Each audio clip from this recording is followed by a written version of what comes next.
Well, good evening, everybody. Hi, I'm Mayor Stewart, and I'd like to call this regular meeting of the City Council to order and state that all members are present in person. Would Councilmember Shoresman lead the council in the Pledge of Allegiance?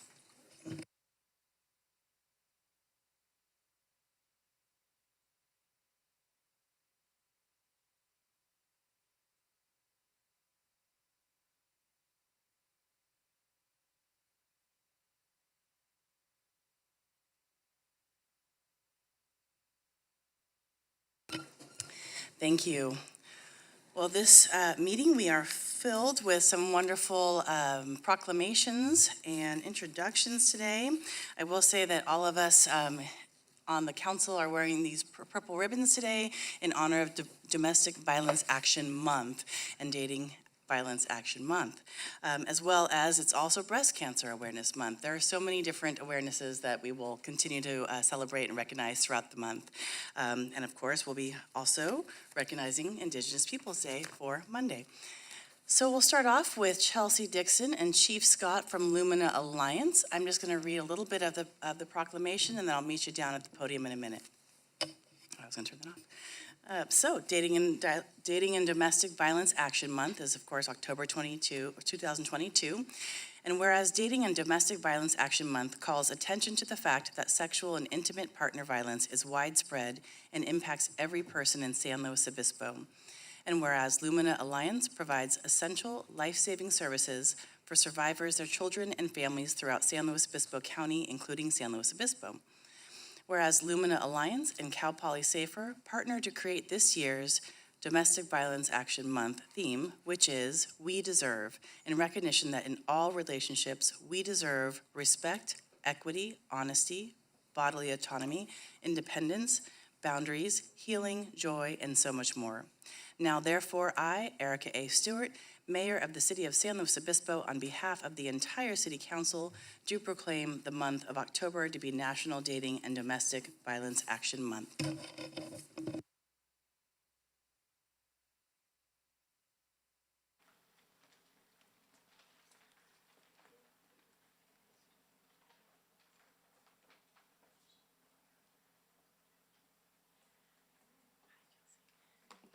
we'll give you 3 minutes to say some things about Lumina. Sound good? Okay, great. Thank you so much. Thank you very much.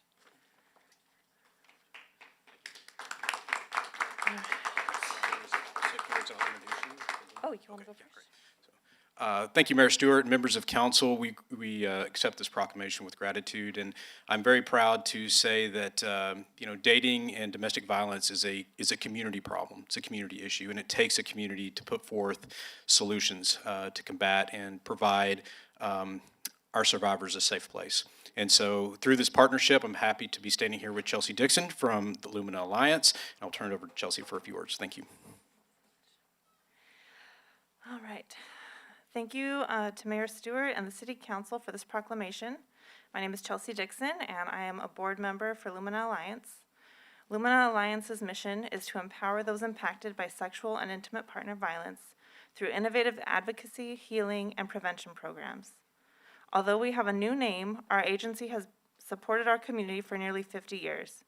We offer a 24-hour crisis and information line, case management, restraining order assistance, legal assistance, accompaniment and advocacy, 3 emergency shelters, transitional housing, individual and group therapy, and a robust prevention education department.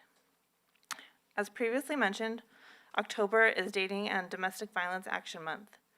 This year, we are focusing on ensuring everyone in our community understands that they deserve healthy and fulfilling relationships.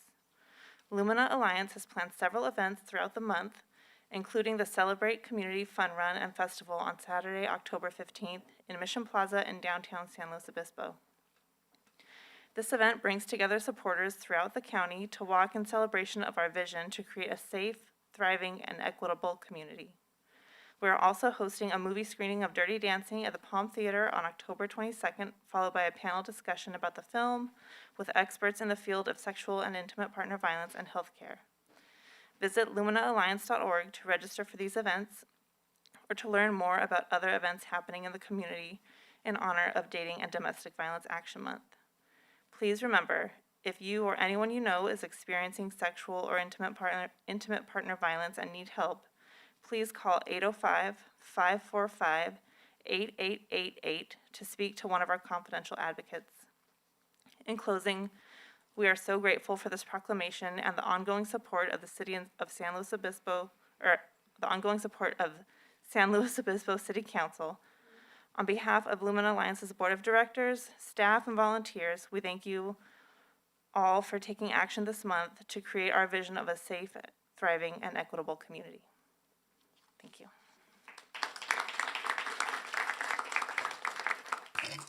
Thank you so much, Chelsea. I'll be fun walking on the 15th. I hope everyone else will come out and join as well. I won't be fun running because that doesn't happen in my world. So, well, next we will have, in a minute, Jan Simic and Courtney Keno from the Priolo Martin Park neighborhood. And this will be the Mayor's Monarch Pledge Day. So we have signed off the pledge throughout the nation. Many of the cities have signed off on this pledge, and really excited about it. So whereas the monarch butterfly is an iconic North American species whose multi-generational migration and metamorphosis from caterpillar to butterfly has captured the imagination of millions of Americans, the city of San Luis Obispo recognizes that human health ultimately depends on well-functioning ecosystems, and that biodiverse regions can better support food production, healthy soil, and air quality, and can foster healthy connections between humans and wildlife. On February 28, 2022, I, Erica A. Stewart, signed the National Wildlife Federation's Mayor's Monarch Pledge and have officially committed to taking meaningful action to protect the monarch butterfly. Every resident of City of San Luis Obispo can make a difference for the monarch by planting native milkweed and nectar plants to provide habitat for the monarch and pollinators in locations where people live, work, learn, play, and worship. And now, therefore, I, Erica A. Stewart, Mayor, on behalf of the entire City Council, do hereby proclaim October 8th, 2022 as Mayor's Monarch Pledge Day in the City of San Luis Obispo, and encourage all residents to participate in community activities that support and celebrate monarch conservation. Excited to present this to Jan and to Courtney.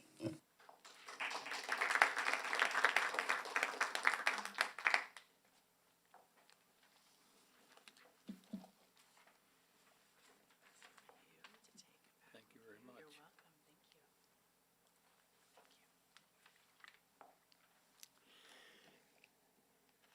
Thank you, Mayor Stewart and council members. My name is Jan Simic, and you already know Courtney Keno, two of the volunteers in our neighborhood who have helped with the renovation and resurrection of our local neighborhood park, Priolo Martin Park, to make it a nurturing environment for the monarch butterfly. We have planted a milkweed garden and 3 different pollinator gardens, and they now seem to be thriving in our park. This would not have happened with our efforts alone, and there are, as you can see on the screen now, numerous volunteers who have contributed over the years in this effort. And we are especially grateful to city biologist Freddie Oddie, who has been a tremendous driving force behind this. He has lent his expertise and guidance and energy to help us in this project. At the end of the movie Casablanca, you may recall that Humphrey Bogart turns to Ingrid Bergman and says, "The problems of 2 little people don't amount to a hill of beans in this crazy world, but remember, we'll always have milkweed." And so we have brought for the council members and staff and others in the audience samples of native milkweed seed that we would like to present to you in hopes that you would sow them as you wish, and hopefully we can all make San Luis Obispo a more nurturing place for the monarch butterfly. Thank you. You would take these over there.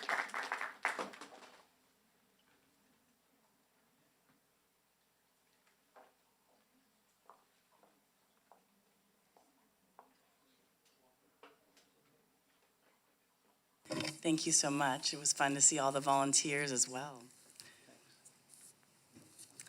Well, next we will have Mona Olivas Tucker, the tribal chair of Yaktichu Tichu Yaktilhini, the Northern Chumash tribe of San Luis Obispo County and region. And I'll go ahead and read a few stanzas from the proclamation and then pass it on over to you, Mona. Thank you. Yes. So Indigenous Peoples Day, second Monday of October 2022, whereas San Luis Obispo is built on the Tilhini homeland and villages of the indigenous people of this region, Indigenous Peoples Day shall reflect the ongoing struggles of indigenous people of this land and shall celebrate the thriving culture and value that indigenous people add to our city. The city of San Luis Obispo offers gratitude to Native people on behalf of the people of San Luis Obispo in recognition of the indigenous care for this land and in honor of indigenous culture and philosophy. Now therefore, I, Erica A. Stewart, Mayor of the City of San Luis Obispo, on behalf of the entire City Council, proclaim the second Monday of October this year and heretofore annually as Indigenous Peoples Day. And we strongly encourage San Luis Public Schools to include the teaching of Indigenous peoples' history and also encourage local businesses, organizations, and public institutions to recognize Indigenous Peoples Day.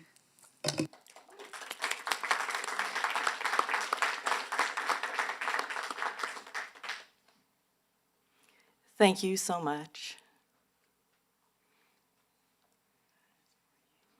Thank you.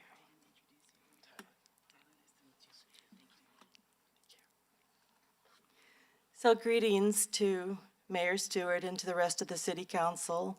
And I'm accompanied here tonight by my cousin Tyler Mata, one of hundreds of cousins, and very grateful that he could be here tonight. And I'd like to say Hachu Misa Saksi. Hello, my friends. My name is Mona Olivas Tucker, and I'm the tribal chair for Yaktichu Tichu Yaktilhini, Northern Chumash, the indigenous people of San Luis Obispo County and region. And all of our members' ancestries date back to this one place for thousands of years. We're very proud of San Luis Obispo. This is our homeland. It's the place where we're from and the place that we love. And we're here to represent not just ourselves, not just my generation and Tyler's generation, but the generations that came before us. Because without those people, Tyler and I wouldn't be standing here tonight. And for the future, for the Tilhini people who are yet to be born. And so on behalf of my tribe, I'm very grateful for what you've done for us. This is a very meaningful moment and one that took place for the first time in 2017 when you recognized land acknowledgement for the first time. And at that time, it was written by our cousin Wendy Lucas, a resident here of San Luis Obispo. And at that time, there was about 40 cities in the entire United States who had land acknowledgements. And San Luis Obispo was in front of San Francisco and Los Angeles. Now their land acknowledgement, it got headlines in the LA Times, but we were still first. You were still first.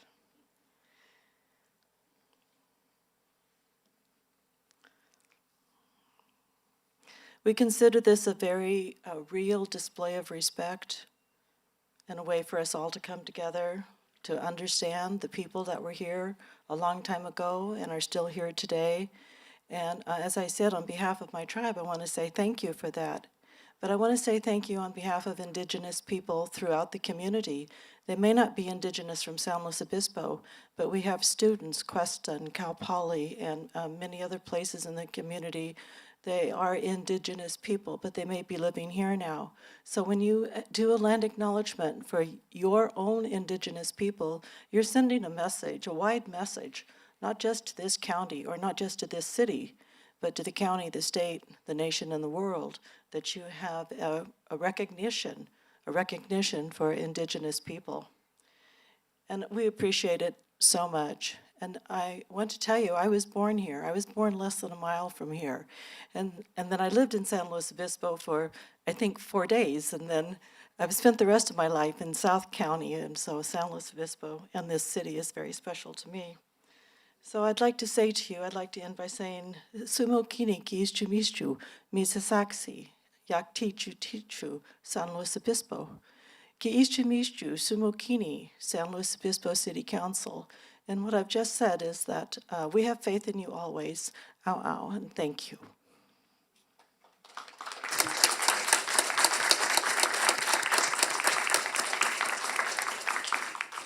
Thank you so much, Mona and Tyler.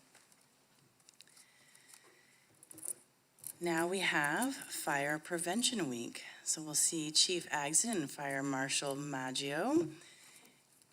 We'll go ahead and read a little bit of this. October 9th through 15th is Fire Prevention Week. So whereas the city of San Luis Obispo is committed to ensuring the safety and security of all those living in and visiting our city. Home fires caused 2,580 civilian deaths in the United States in 2020, according to the National Fire Protection Association.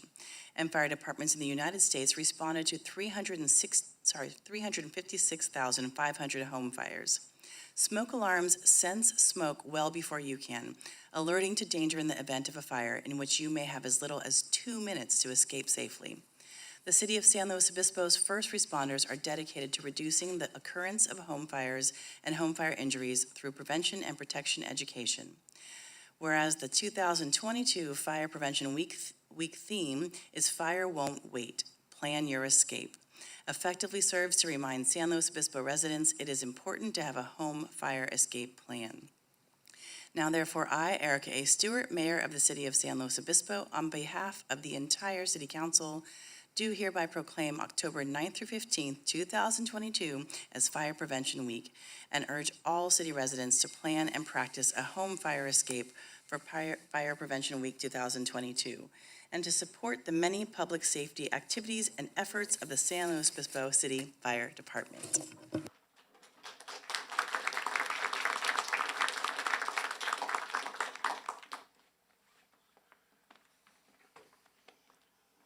Thank you so much. Thank you, Mayor Stewart and Council. It is important that we plan our escapes in event of a fire, not only have it, but practice it. And with that said, I'd just like to invite the public and council members to join us at Farmers Market on Thursday night, the 13th, where we have agencies throughout the county. And we'll have fire prevention and fire fighters there to answer anybody's questions. We'll also be participating in the Alicia Ann Roots Burn Foundation Relay, which will end at that farmer's market, where a check will be presented to that foundation who serves the community well in support of burn victims. And on Saturday, the 15th, from 10 to 2, we'll have our open house at Fire Station 1 and invite everybody to come and participate and see what your fire department is all about. Thank you. Thank you.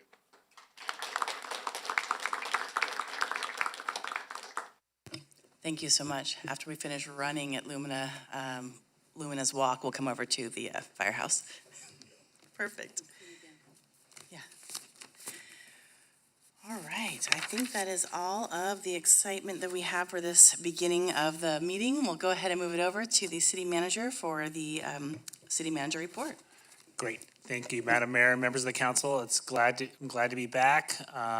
And I would first start off with just something exciting, which is a ribbon cutting celebration this Friday at 3 o'clock out to celebrate. It'll be held at Islay Park, our Orcut Tank Farm Roundabout, and the unveiling of artwork. And so we're asking the community to join us at this roundabout, and we'll be unveiling the public art piece called The Grays. And for further details, you can reach out to Jennifer Rice or Ellen Boyle. Hopefully, a lot of the city council and the community's had a chance to drive through this new traffic design. I think it's improved both the safety, functionality, and throughput, and it'll be an opportunity for the community to see the artwork, that it will now be a centerpiece and gateway piece to greet people as they come into the city. I do want to note we have gotten some feedback from the community about the level of light that's out there. And I had a chance to speak with Luke Schwartz, our traffic engineer, and he did indicate that the lighting out there does meet the design standards for roundabouts that it's set forth by the Federal Highway Administration. So I think it's going to take some time for the community to get used to the level of light. We're checking it to make sure there isn't any unnecessary light spill, but just wanted to communicate with the council that's something that we're taking a look at. If I move over to the next slide, I just want to give an update in slow in motion. I'm happy to see a lot of projects that are continue to be underway. We've made some projects. You'll see restoration of street parking on Laguna Lane near Laguna Middle School is starting this week. We've seen some transportation and mobility projects at North Broad and the Choro neighborhoods. We are sweeping the streets and adding permanent markings on various streets this week, and there'll be minimal traffic disruptions, and access to residents and driveways will always be maintained. In terms of downtown, transportation and mobility improvements will continue at the corner of Napomo and Higuera Street, where, as you can see, the city is moving forward with pretty extensive infrastructure improvements there for the curb ramps and also addressing some of the where the concrete and asphalt connect. And there's also some subterranean infrastructure that's being addressed as well, primarily related to other utilities, including some of the drainage for that particular facility. Sidewalk improvements and the paving on the east side of Higuera Street is anticipated to be completed this week. And then we are having to adjust some planters parklet items on Marsh Street. And they're expected to be removed at the end of the week in preparation for the upcoming street resealing. So we're seeing a lot of activity, and always encourage people to tune into the Slow in Motion. You can receive push notifications, and I would certainly be working with our team for those that are not on social media to potentially putting out some variable message signs so people can be aware as they drive in and around through our community of some of the activity that is happening. You'll also note that there was some tree removal work that happened on Higuera Street in front of the Mark. The root system of that tree was causing significant damage. I think if you walked along that block of Higuera, the sidewalk looked like something like a skateboard feature, and so we unfortunately had to remove the tree. You may have seen a couple other removals not done by this they were done by the city, but in conjunction with a private project on the corner of Higuera and Oso Street, and we'll be addressing the sidewalk damage there as well. So we'll be replacing all of the trees that have been removed with some 60-inch box trees. Now shifting gear to some other infrastructure projects. The city just completed a silt removal project. This is an upstream picture of the Perfumo Arm. LOVR is behind the trees in the background, and a red oval is where accumulated amount of sediment piled up and was eventually removed. In the next slide, you can see this is the before and now the after. A total of approximately 1,500 cubic yards of silt was removed. And this is part of a long-term management plan in relation to the Mid-Higuera bypass, which is to improve water flows of the creek and help prevent flooding if there is a large storm event.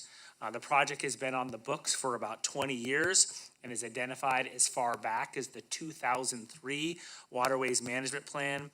And the city received a $6 million grant from Department of Water Resources for the project. And so we'll be working on many projects, including silt removal upstream for the Marsh Street Bridge to increase capacity. In total, 4 flood benches will be installed eventually to increase capacity at various locations along the project from the Marsh Street Bridge downward to Madonna Road. The flood benches create places where the water can pool safely without causing flooding. And one of the areas that the council is aware that we'll be working on eventually is the Bianchi Lane Bridge will be replaced for additional capacity. And then we'll eventually be creating 2 earthen, I want to emphasize earthen, bypass channels will be installed in upland areas adjacent to the creek to provide additional conveyance capacity. So a lot of attention being placed. You may have read some of the reports that were based upon some scenarios where we could have large storm events related to climate change. And so there certainly is some urgency on staff's part to get these projects to move forward. And we'll continue to brief the council on the progress.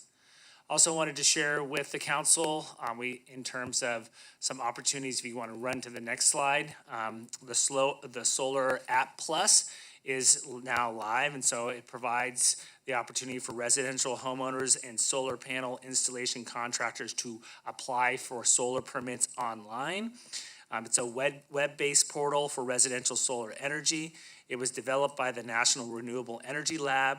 The city received a $40,000 grant from the state of California, and Building and Safety have been piloting the process with select contractors since August 5th. And after a successful trial period, the city has encouraged everyone to use this app and to essentially streamline the review process. And so I think it essentially, and correct me if I'm wrong, Michael, but it allows us almost same-day processing of solar permits. And so this is a massive improvement, and I know it's aligned with our climate action plan. If we roll over to the next slide, I want to share with the council that we are making sure that the community is aware of a project that's being led by Liaison for a rail yard improvements. And so that if there is interest in the community to comment, and the city has commented and will continue to be engaged as the elected body for our city, on this Central Coast layover facility located at 1320 Roundhouse Street. The facility largely will be constructed on 13 acres of undeveloped sites that extend from San Luis Obispo Railroad Museum down to Lawrence Drive.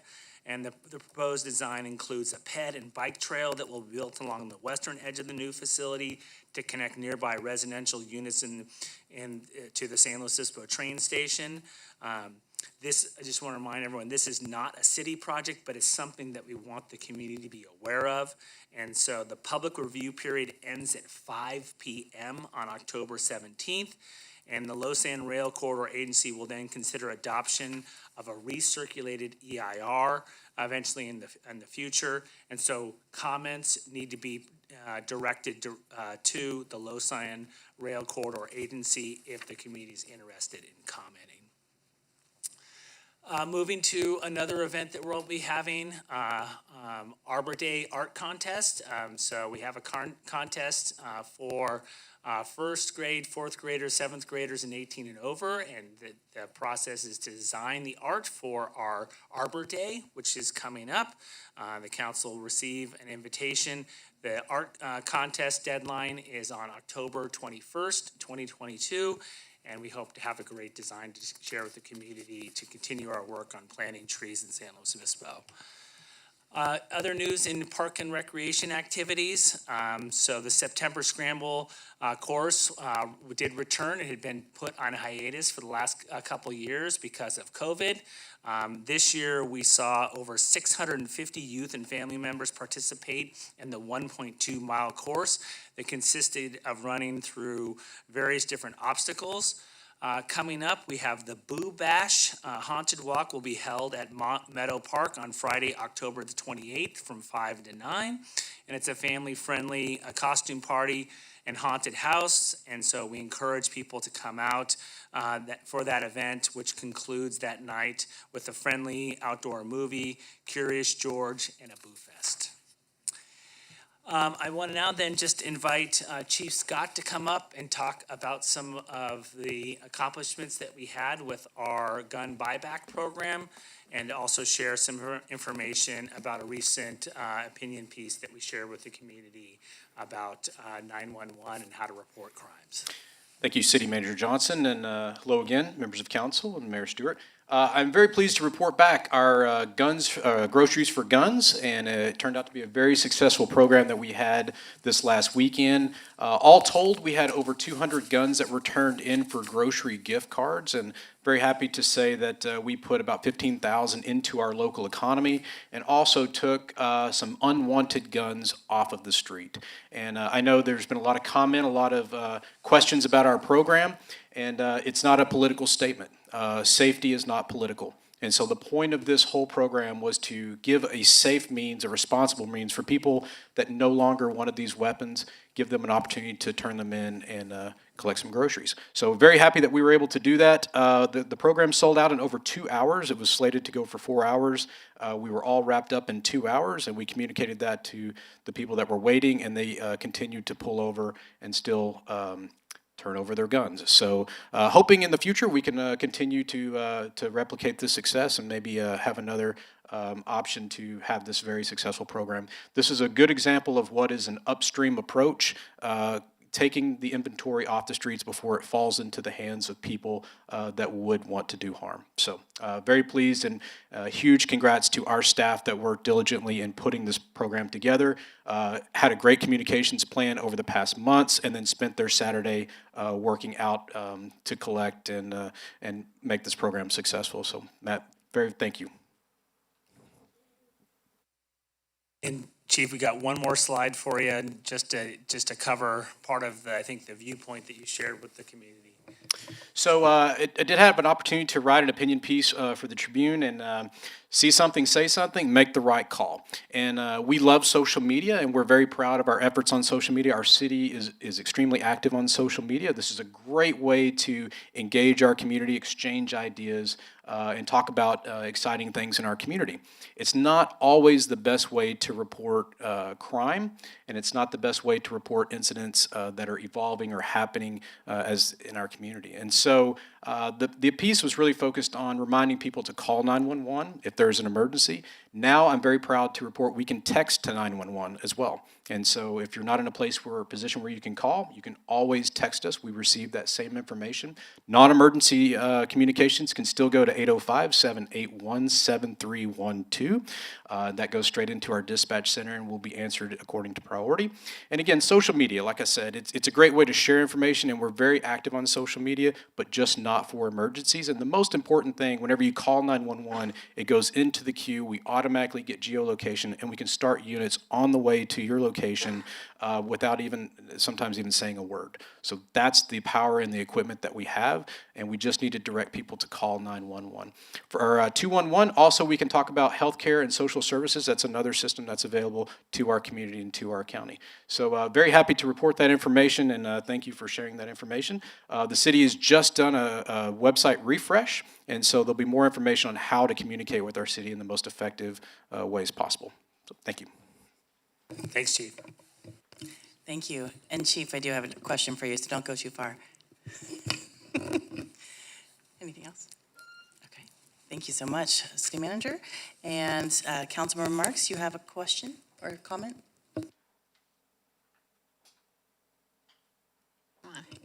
Yes, I do have a question for Chief Scott, and you're getting your steps in here tonight. It's my understanding that the guns that you collected will be destroyed. Do they go into the landfill, or what happens with them? So that's a great point, and I'm glad for you reminding me. So a couple of quick things, and I'll follow up on that question. We didn't really know what to expect with this program.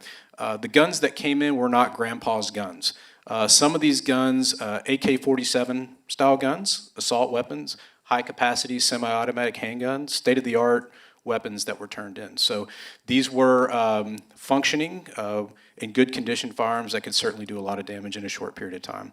All the guns are made of recyclable materials, and so those guns will be recycled. The metal is mainly what they're composed of, and so those materials will go back into other products that are hopefully more helpful. All right, and so the police department itself doesn't destroy the guns, you bring them to Correct. the recyclers? So Okay. we have a vendor that we use. We batch them all up along with some other evidentiary items that can be destroyed in this way, and then we outsource that to a vendor that will properly dispose of them and recycle those materials. Thank you very much. Yes. Thank you. That was one of my questions, too. Councilmember Pease? Yeah, I just wanted to thank you again for that program and for following through. We all had a lot of interest in that happening, and I know that we talk a lot about keeping those weapons off the street, and just also want to emphasize keeping them out of homes, that they're Yes. not available to people in their darkest moments. So thank you for helping support that as well. Thank you, Councilmember Pease. And in fact, of all gun-related injuries and deaths, 54% are suicides. That's about 24,000 due to guns. And so just removing that from the home, we think we can impact those type of tragic incidents that do occur in our community. Which fits perfectly into my question. I noticed on your slide you did not have 988, the suicide and crisis line. Can you share a little bit more about how that's working with your team? Yes, and so we're still preparing communications on 998. We think that's going to be a extremely valuable resource. We obviously want to get our teams around how we, digest that information and how we get that back out to our first responders. And there will be lots of activity promoting 988 because we do think that's a great program. We're just still learning more about it and how we're going to be set up to handle that. Great, thank you. Thank you. Any other questions? All right, thank you so much, Chief. Thank you again for your support on that. Definitely. So now comes the time where it's public comment. If you haven't filled out one of these yellow sheets, but you would like to comment, please fill it out and give it to our city clerk. Otherwise, this is for items that are not on the agenda. We will get to your comments for items that are on the agenda in a little bit. And I do want to go ahead and read the civility guidelines. So I know sometimes we forget that. First and foremost, if you are doing a public comment, please make sure you're speaking to the council because that's who you are commenting to. And then also want to make sure that we have our civility guidelines, which are listen first, respect different opinions, show courtesy, criticize constructively, and debate the policy, not the person. Thank you. City Clerk? Okay, we have 3 public speakers right now, Jeffrey Speck, John Martinez, and Laura Lee Waldorf.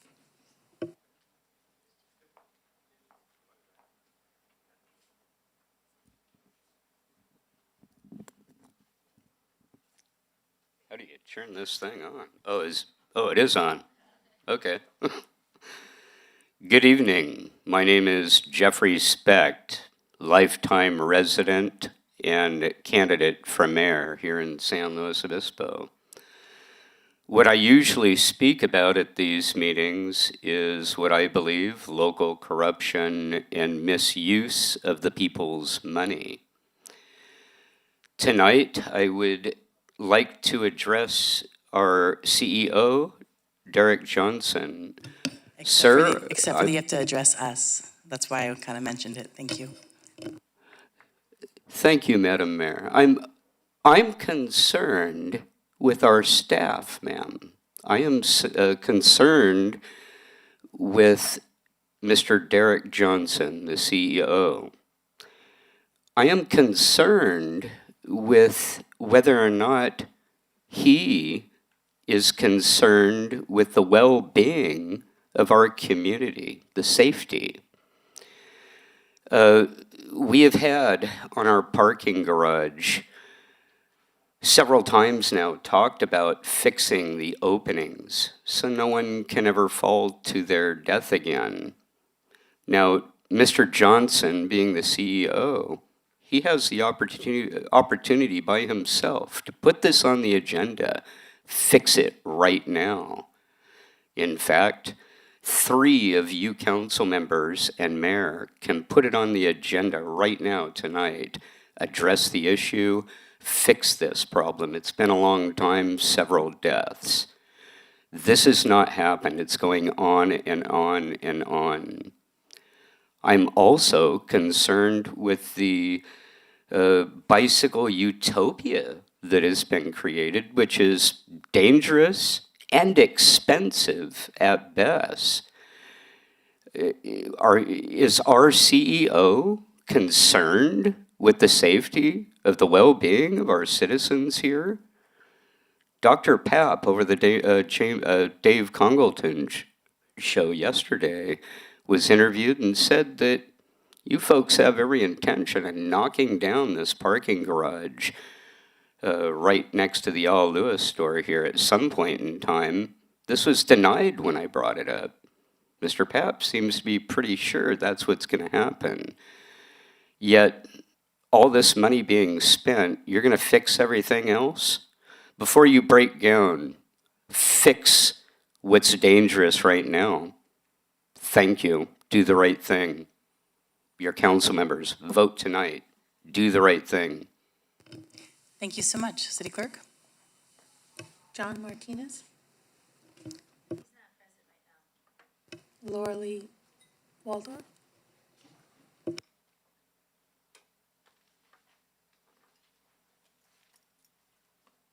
Hello. Thank you, everybody, for giving me the opportunity to speak. Listening to you guys, you have a lot of really cool awesome programs that you're putting out there for so many people for like beautification. You guys kick butt on that. There is an underbelly, though, of this community that funding needs to be go-to so there won't be any underbelly anymore. And so I'm here, I don't want to be a negative Nelly or anything, but I'm going around with Jeff Speck and knocking on doors and meeting the community, cool community, I love this community. But they have some issues, and they're speaking of what I'm hearing about is homelessness, parking, and crime.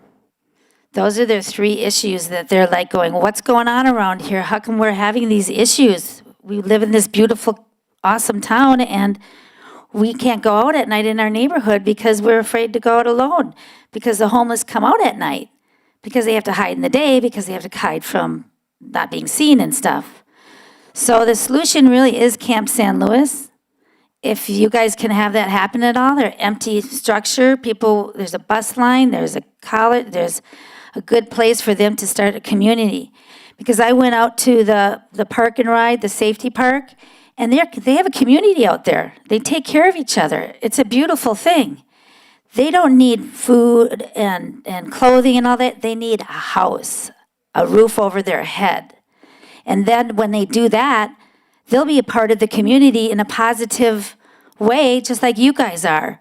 But if you didn't have a roof over your head, your whole life goes splat. But these people are hard workers. They love each other. They have children out there. But I know there's a whole ton of money that can be maybe supporting the beginnings of Camp San Luis by maybe, I don't know, paying off the state. I don't know how that would work because I know it's state property. But it is a training ground, so there's a window, there's a little wiggle room there. So they probably will give it up for the homeless, and it'll be a huge solution for you guys to get all this big issue off your necks, because you do want a good community, an awesome community, and you do care about people. But when you're on the bottom and you don't have a roof over your head, and you're being accused of being a drug addict or a derelict automatically, people don't know what the circumstances of those people behind those eyes. But I can see it and feel it, and so I'm here. I'm not I've been a resident here since late 1990s, and I live in Avila Beach. I can't even vote for Jeff Speck. But I can see that he is somebody that really cares about all these issues that are under the underbelly. So anyway, thank you very much. Bye-bye. Thank you so much. City Clerk? John Martinez, and that's the final speaker that we have.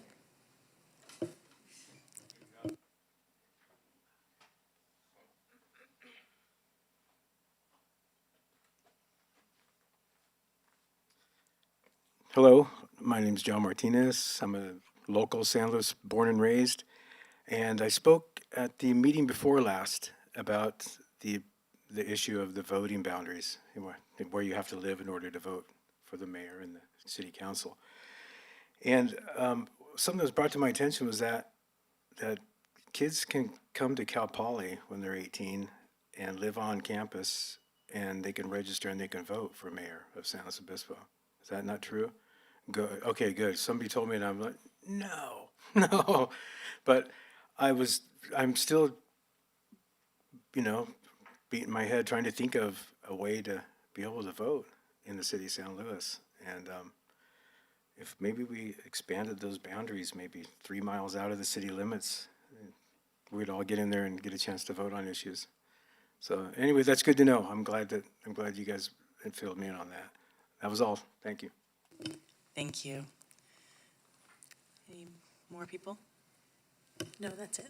Okay, thank you. Do you want to, City Manager, mention around the Palm Street garage as far as the grates and/or next steps for knocking down the garage that we will not be doing? Madam Mayor, I'm happy to address any questions that the council may have. There's no plans to knock down that garage. I don't know where that information's coming from, so I can't address that. I will say that, all the parking garages were built to the applicable safety standards. We're always looking at opportunities. We had an assessment of all the garages. Our parking manager, Kevin Hussey, and the team are working on a variety of different projects to always improve the safety.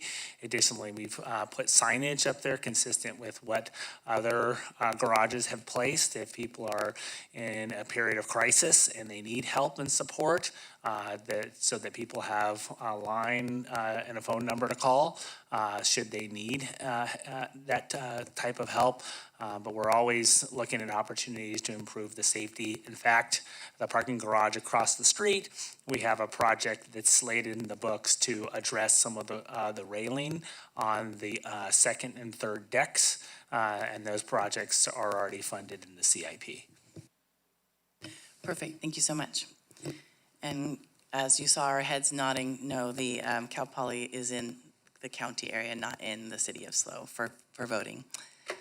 Okay, with no other public comment, we'll move forward to the consent agenda. Any items anyone needs to pull? Great. Any public comment for the consent agenda? No, we do not. Okay, thank you so much. Okay. So can I get a motion? Thank you, Vice Mayor. I'll go ahead and move consent, and thanks for the work on all those items. And Councilmember Shorsman. I'll second that. Great, thank you very much. And ditto to Vice Mayor, agreed. Staff, we always don't get to really share what's happening in the consent agenda, and I just really appreciate all of your hard work. Vice Mayor Christensen, Yes. Councilmember Shorsman, Yes. Councilmember Marks, Yes. Councilmember Pease, Yes. Mayor Stewart. Yes, and consent passes 5-0. Thank you. Now we'll move forward to the public hearing, which is the 2021 to 22 unaudited year-end report and the review of the 23-25 financial plan calendar. And I see you're already here. Perfect. We'll get this started in a moment. Just slideshow up. All righty, and a very good evening, Madam Mayor, members of the council. With me tonight is your principal budget analyst, Natalie Harnett. But before we get actually started with the presentation, your city manager has a few starting comments. Thank you, Madam Mayor, members of the council. We're really excited to present the unaudited year-end report and the review of the financial plan calendar. This really sets in motion a series of meetings over the next 6 months, which will be presenting a variety of financial information. You'll hear tonight that all the funds ended in a very healthy position, which is good news, and we'll know for sure when we finish the audited numbers, which will be presented to the council just after the first of the year. There are a few takeaways that we'll be presenting tonight. One, we think that it's prudent that the council, given the potential financial uncertainty and volatility that's happening at the world, national, and regional level, that we set aside some reserves to be able to help the city weather any sort of financial pressures over the next year. We do recommend that you take some immediate action in some specific areas on some funded projects and/or to expedite some purchases based upon where we think there are supply chain issues. And then we want to just brace the council and start thinking about the next financial plan in terms of tasks that have been assigned to staff as part of our major city goals. The city of San Luis Obispo is not immune to the supply chain and labor issues that the whole world is facing right now. During my recent trip, I was talking to a construction worker who was working on roads overseas, and I swear I could have been talking to someone here in San Luis Obispo. They had an open pit, they were waiting on steel and pipes, and there were supply chain issues that were keeping them from getting the project from moving forward. They were short on workers all at the same time. I think the council should anticipate that there'll probably be some holdover tasks if the strategic initiatives carry forward into the next financial plan. And then I'll just conclude with just thanking all of the departments and all of the analysts for the solid work in managing the budget. This has been a very unique and challenging time, given all of the volatility and challenges with both monitoring our revenue, but at the same time, getting the work done and then managing our expenses. So with that, I'll turn it over to Brigitte and Natalie, who will deliver the slide presentation. Thank you, Derek, and off we go. There are essentially 3 recommendations before the council tonight. You will receive the fiscal year 21-22 year-end report and the unaudited year-end results. We ask you to consider the adoption of a draft resolution with 2 recommendations before you, essentially amending the appropriation for this current fiscal year. And then we will take a peek at the 23-25 financial plan calendar. It's hard to believe, but it's already upon us, as we will be back here in November with the first presentation pertaining to that financial plan. Now, within the timeline of the 2-year approved budget, we find ourselves at the first year's 4th quarter, and with that also the year-end financials. Since the city is on the fiscal year that goes from July through June, this is essentially data that stems from June 30th of this year. And the reason why we come in October to you with these results is that we have good certainty that the number we present to you are accurate. The reason is largely because many of our major revenue sources lag behind. Sales tax is usually coming in August, and some of the property taxes lag even into September. So by this time of year, we have pretty good certainty that the numbers are pretty accurate. We want to highlight that this year at mid-year, or for the fiscal year 22 mid-year, you actually took quite some significant action. We made a significant CalPERS additional payment of over $12 million, 10.2 from the general fund alone. This is reflected in the financials you will be seeing. And because of the improved economic outlook, you also took the opportunity to address some labor market challenges, as well as some emerging community needs.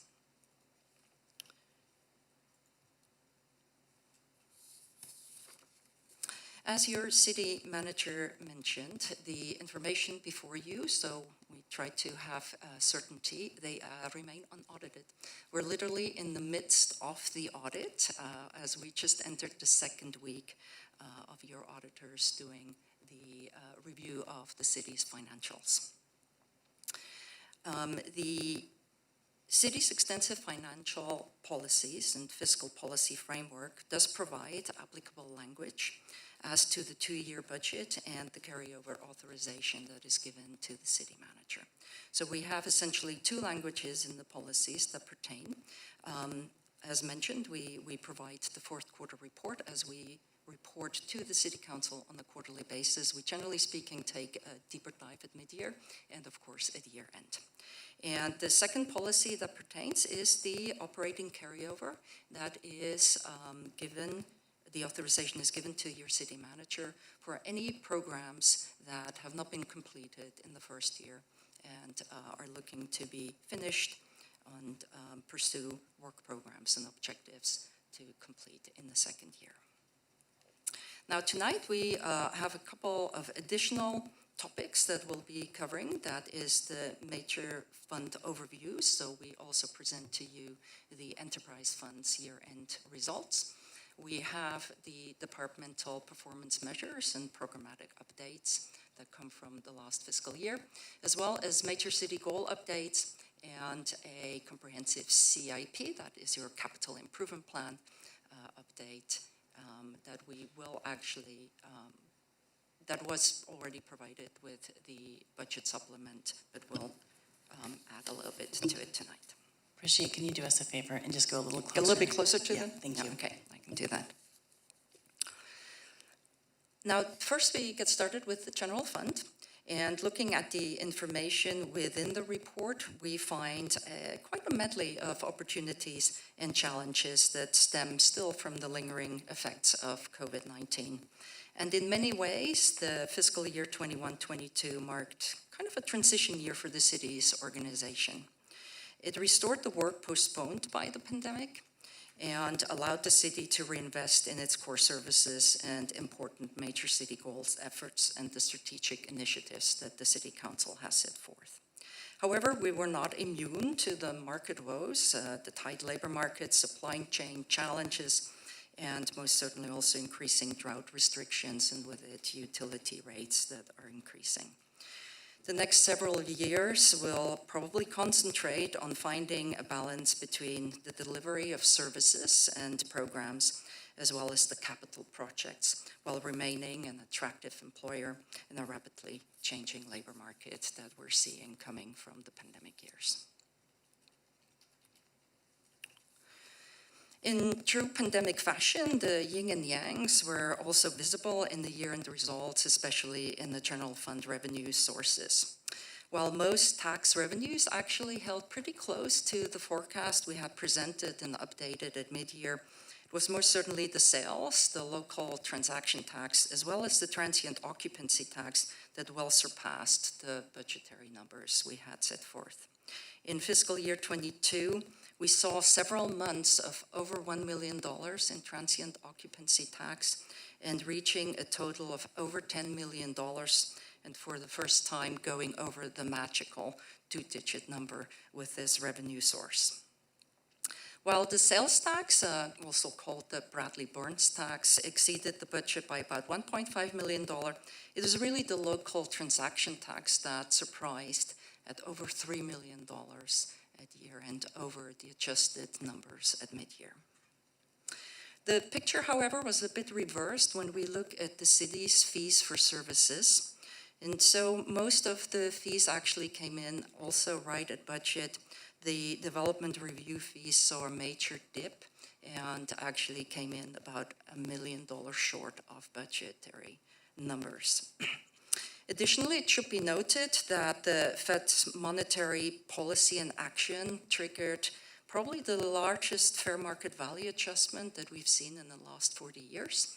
And obviously, with the city's assets and investments, we were not immune to that either.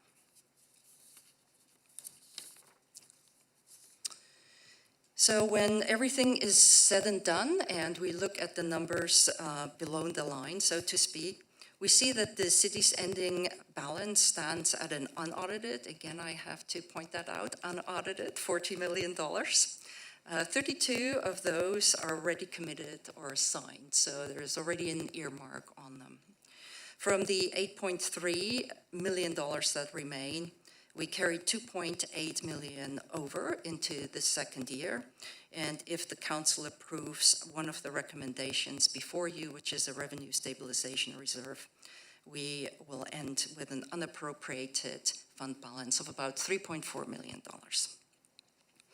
It is important to recognize that the city's long-term forecast anticipated a fund balance of about $2 million to carry into the future in order to maintain a balanced budget over the 5-year forecast that we usually present to you. The ultimately remaining $1.3 million that is tallied up in this table, and this is the last number that you see there, we recommend that it will be revisited at mid-year when you actually will have your financial statements audited and approved, which you usually do at the end of January. Now, we do look at the local transaction tax or local revenue measure separately, as we also actually have a separate fund for it, and we also audit it separately. And so we present to you here the unaudited financials or ending balances. As you can see, it did equally well and ended the year at about $5.7 million.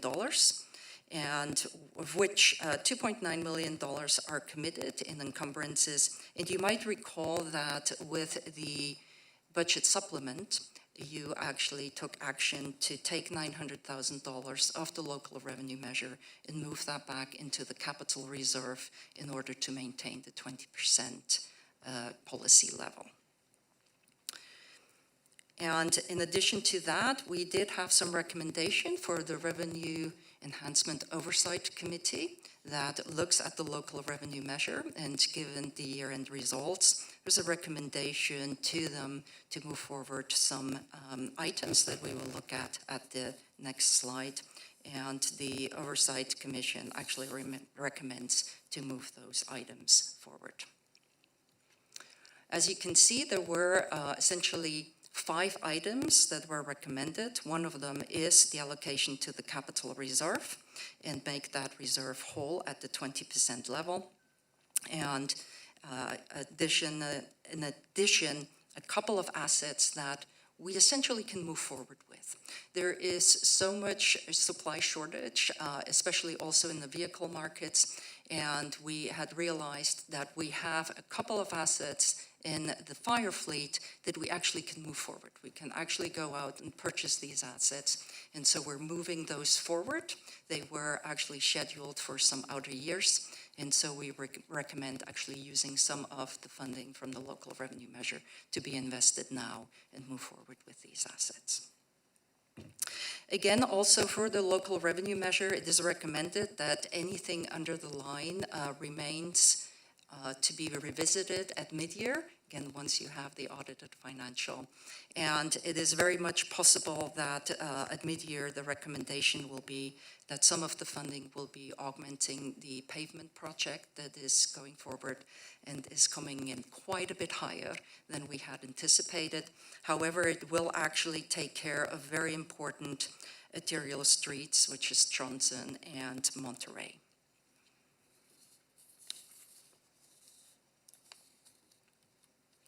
There are a couple of other recommendations too, actually, in front of you. One of them does not have a fiscal impact. It's just simply an issue of the policies that we have to pursue, and that means that any capital project that we want to add to the capital plan comes before council for authorization.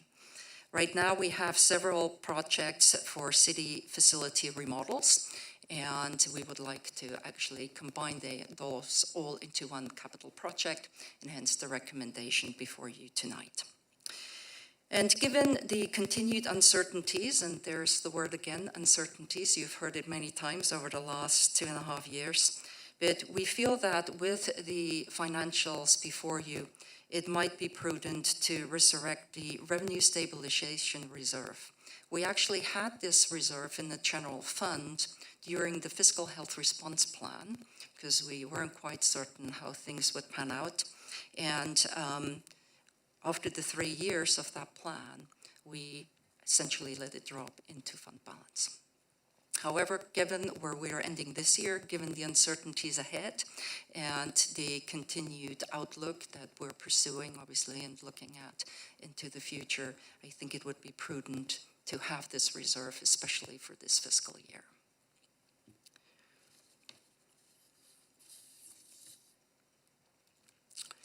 And to end on a positive note, we wanted to mention a few of the accomplishments that we have seen during the fiscal year 22. As you can see, the city now has its first DE&I manager. We were successful in the implementation of SB 1383, which is in the solid waste arena and addresses a lot of the recycle, especially in food waste. We also actually introduced new contract templates, which looks at the risk management for the city and really make sure that we contract according to the terms and conditions the city sets forth. We have embarked on a large-scale business license and tax compliance enforcement effort. We updated the citywide purchasing policy.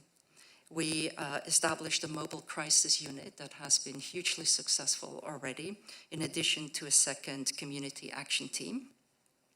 We implemented the Tip Fast program, which facilitated tenant improvements in the downtown for stores to be reoccupied. $250,000 were actually spent on that program. and you adopted the Parks and Recreation Blueprint for the future, and we fully opened the Miosi open space. That was on the program area, and now in the projects, we had Sinsheimer Park upgrade, Prado Bridge pedestrian beacon was activated. We saw a huge 21 downtown pavement project that looked a lot of multimodal improvements. Laguna Lake dredging happened also in this past year. Railroad safety trail from Taft to Pepper was a huge success. French Park parking lot was improved. Emerson Fitness Court is now available for everybody to enjoy. And the storm drain culverts repairs are important for the upcoming storm season. And all in all, it has seen a flurry of activity and ups and downs and challenges and opportunities. And with that, I'm handing it off to Natalie. She will bring you through the enterprise funds as well as the major city goals. Thank you, Brigitte. So first, starting with the water and sewer funds. Water and sewer operations have almost completely normalized in fiscal year 21-22 as the city eased out of the pandemic. Both revenues and expenditures have caught up with the trend that we would expect if we look back to fiscal year 18-19 as like a base year. Revenues in both the funds were higher than projected for a couple of reasons. The first being the collection of development impact fees, which are highly dependent on construction timelines and very difficult to forecast.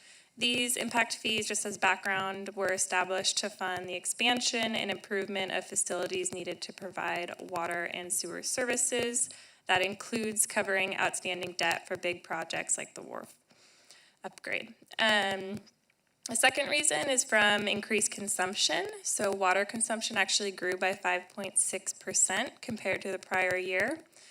This can be attributed to post-pandemic normalization, in addition to a particularly dry winter and increased demand for irrigation during that time. So in response to the drought, Governor Newsom issued an executive order in March that requires urban water suppliers to implement water-saving measures. That impacted our utilities team. Fortunately, the city team had already begun ramping up conservation-related work in anticipation of these actions. The Utilities Department had many accomplishments during the year, which are listed in the report. One of the major ones was the completion of the water treatment plant, energy efficiency upgrades. These cost-saving measures came at a much-needed time when chemical prices and electricity rates saw drastic increases. On the wastewater side, the wharf upgrades continues to make great progress and is scheduled to be substantially completed by December 2023. Some of the challenges that both the funds are facing, like everyone, is staffing shortages and transitions, inflation, supply chain disruptions, and drought-related challenges. So these two tables just show a summary of the water and sewer fund financials. I did want to point out that this includes long-term debt proceeds, which are used to pay for significant capital projects in the scheduled forecast years. So that's why there's a positive increased return to working capital balance for both funds.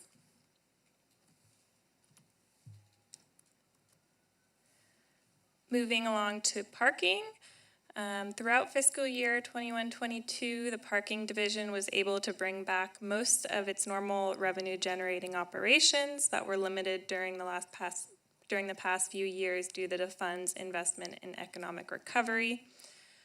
Programs returned to pre-COVID levels actually quicker than anticipated, and revenue exceeded the projections, which were the decreased projections by about 13%.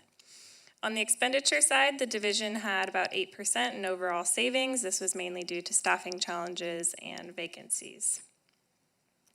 The focus of parking in 21-22 continued to be on improving the customer experience and finding more efficient ways to do business that better suit the current needs of the community. Many of the parking division's equipment and operational systems are over 50 years old and very outdated. Gateless parking, expansion of multi-space pay stations, and credit card capable meters And of course, the groundbreaking on the Cultural Arts District parking structure are all planned improvements for the new year, fiscal year '23. Despite the bounce back in activity, you'll see in the table on the bottom that the fund ended with expenditures exceeding revenue by about $1.5 million. Because parking is an enterprise fund, this is not necessarily abnormal because they do have an unreserved working capital, but it's only sustainable if the rate structure is set up in a way that it supports the ongoing operations.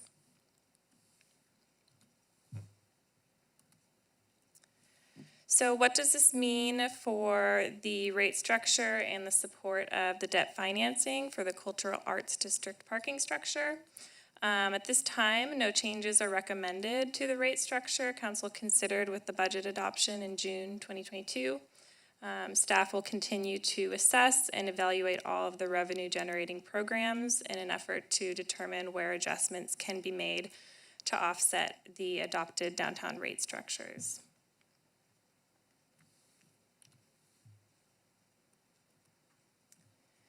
Moving along to the Transit Fund.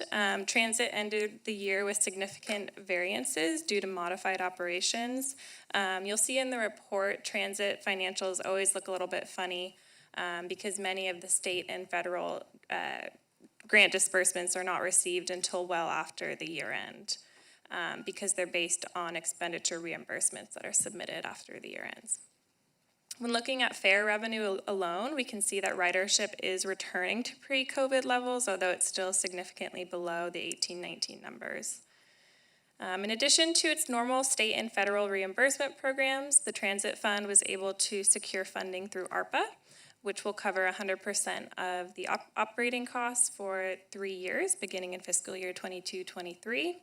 This will thus free up other funding for the support of capital projects and purchase of zero-emission buses. In June, Transit was able to adopt a new agreement with Cal Poly to continue service for 2 years and plans to continue working with the university to develop a more sustainable long-term agreement. Despite ridership levels returning, operations are of course reliant on bus drivers in order to drive the buses. We have a contracted agreement with First Transit. Labor shortages have forced the transit program to shift operations and reduce its route schedules.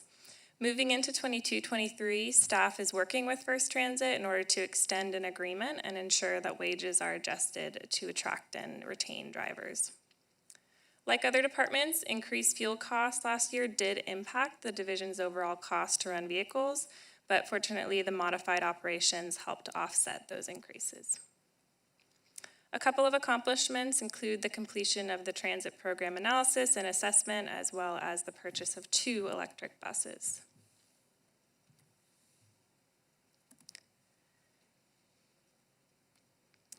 Major city goal updates. So we made a lot of progress on our major city goals last year. Brigitte mentioned some of them earlier, but we officially created the city's first DE&I office and program, implemented the mobile crisis unit, updated housing zoning regulations, implemented Laguna Lake dredging and sediment management, expanded the fire technical recruit team, operationalized the business ambassador program, completed the Mission Plaza railing replacement, and completed a benchmark compensation study for SLOCIA management and confidential groups, as well as 168 tasks which are ongoing and will continue in 22-23. So switching gears out of year end and into 23-25 financial plan. Through the years, I think we've tried to show the budget process in a bunch of different ways, but this kind of demonstrates a funnel in a way where we start broad, and then by the time we get to the strategic budget direction in April, we've really narrowed down the major city goals.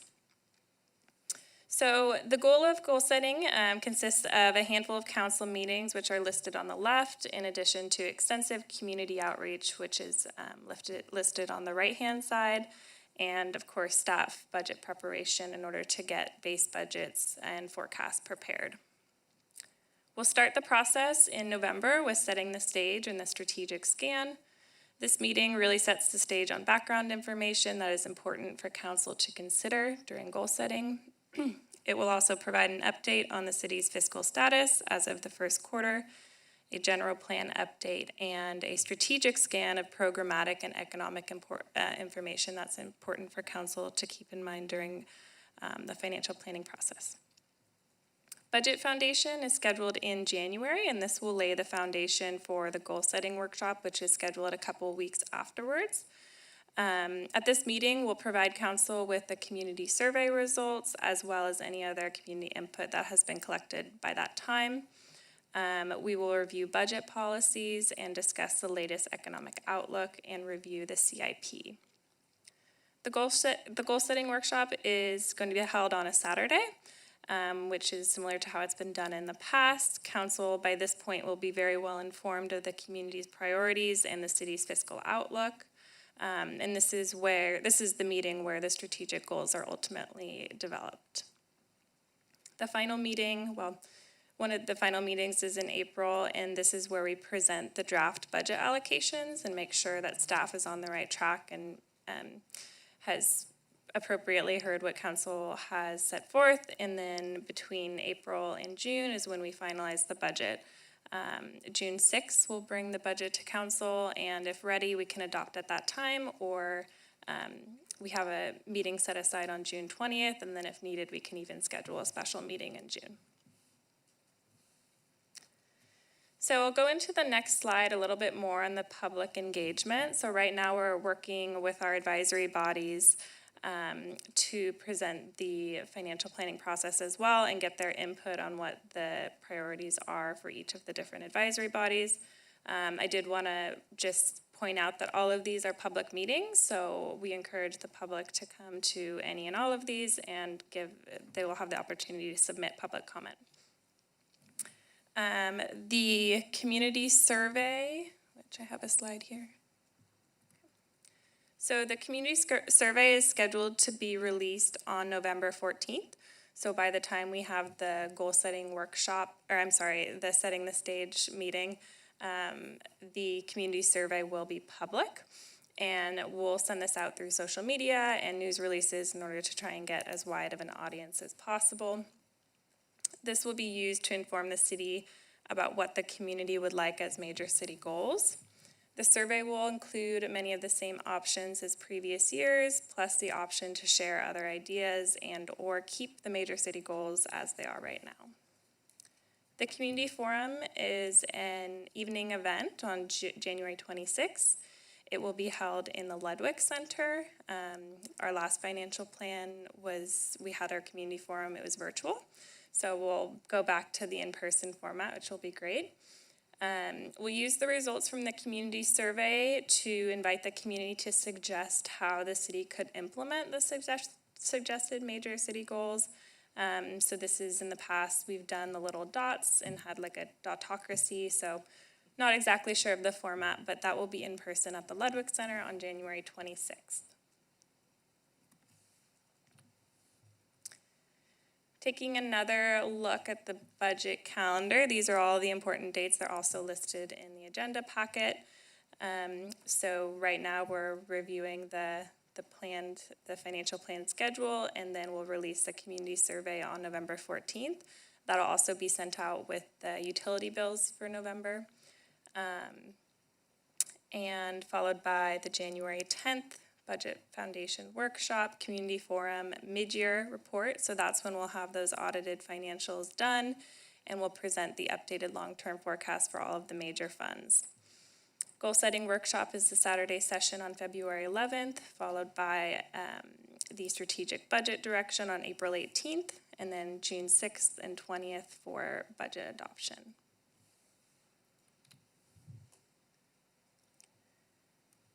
So wrapping everything up, I think Derek started with this and we'll end with this two key takeaways. Continue to stay the course. So given all of these things listed on the left-hand side, it's just important to realize that new initiatives are going to require trade-offs. Our revenue reserve, the $2 million that we're recommending tonight, will become prudent to help offset any fluctuations in major revenue over the next couple years. Labor and supply chain shortages continue to be an issue. Consumer confidence, we've seen, continues to wean off. The feds are signaling continued bold action with interest rate increases. Development is slowing. Employee turnover necessitates onboarding training, which ultimately prolongs deliverables. So that's the main key takeaways for tonight's meeting. More information will be presented on November 15th with setting the stage and the strategic scan.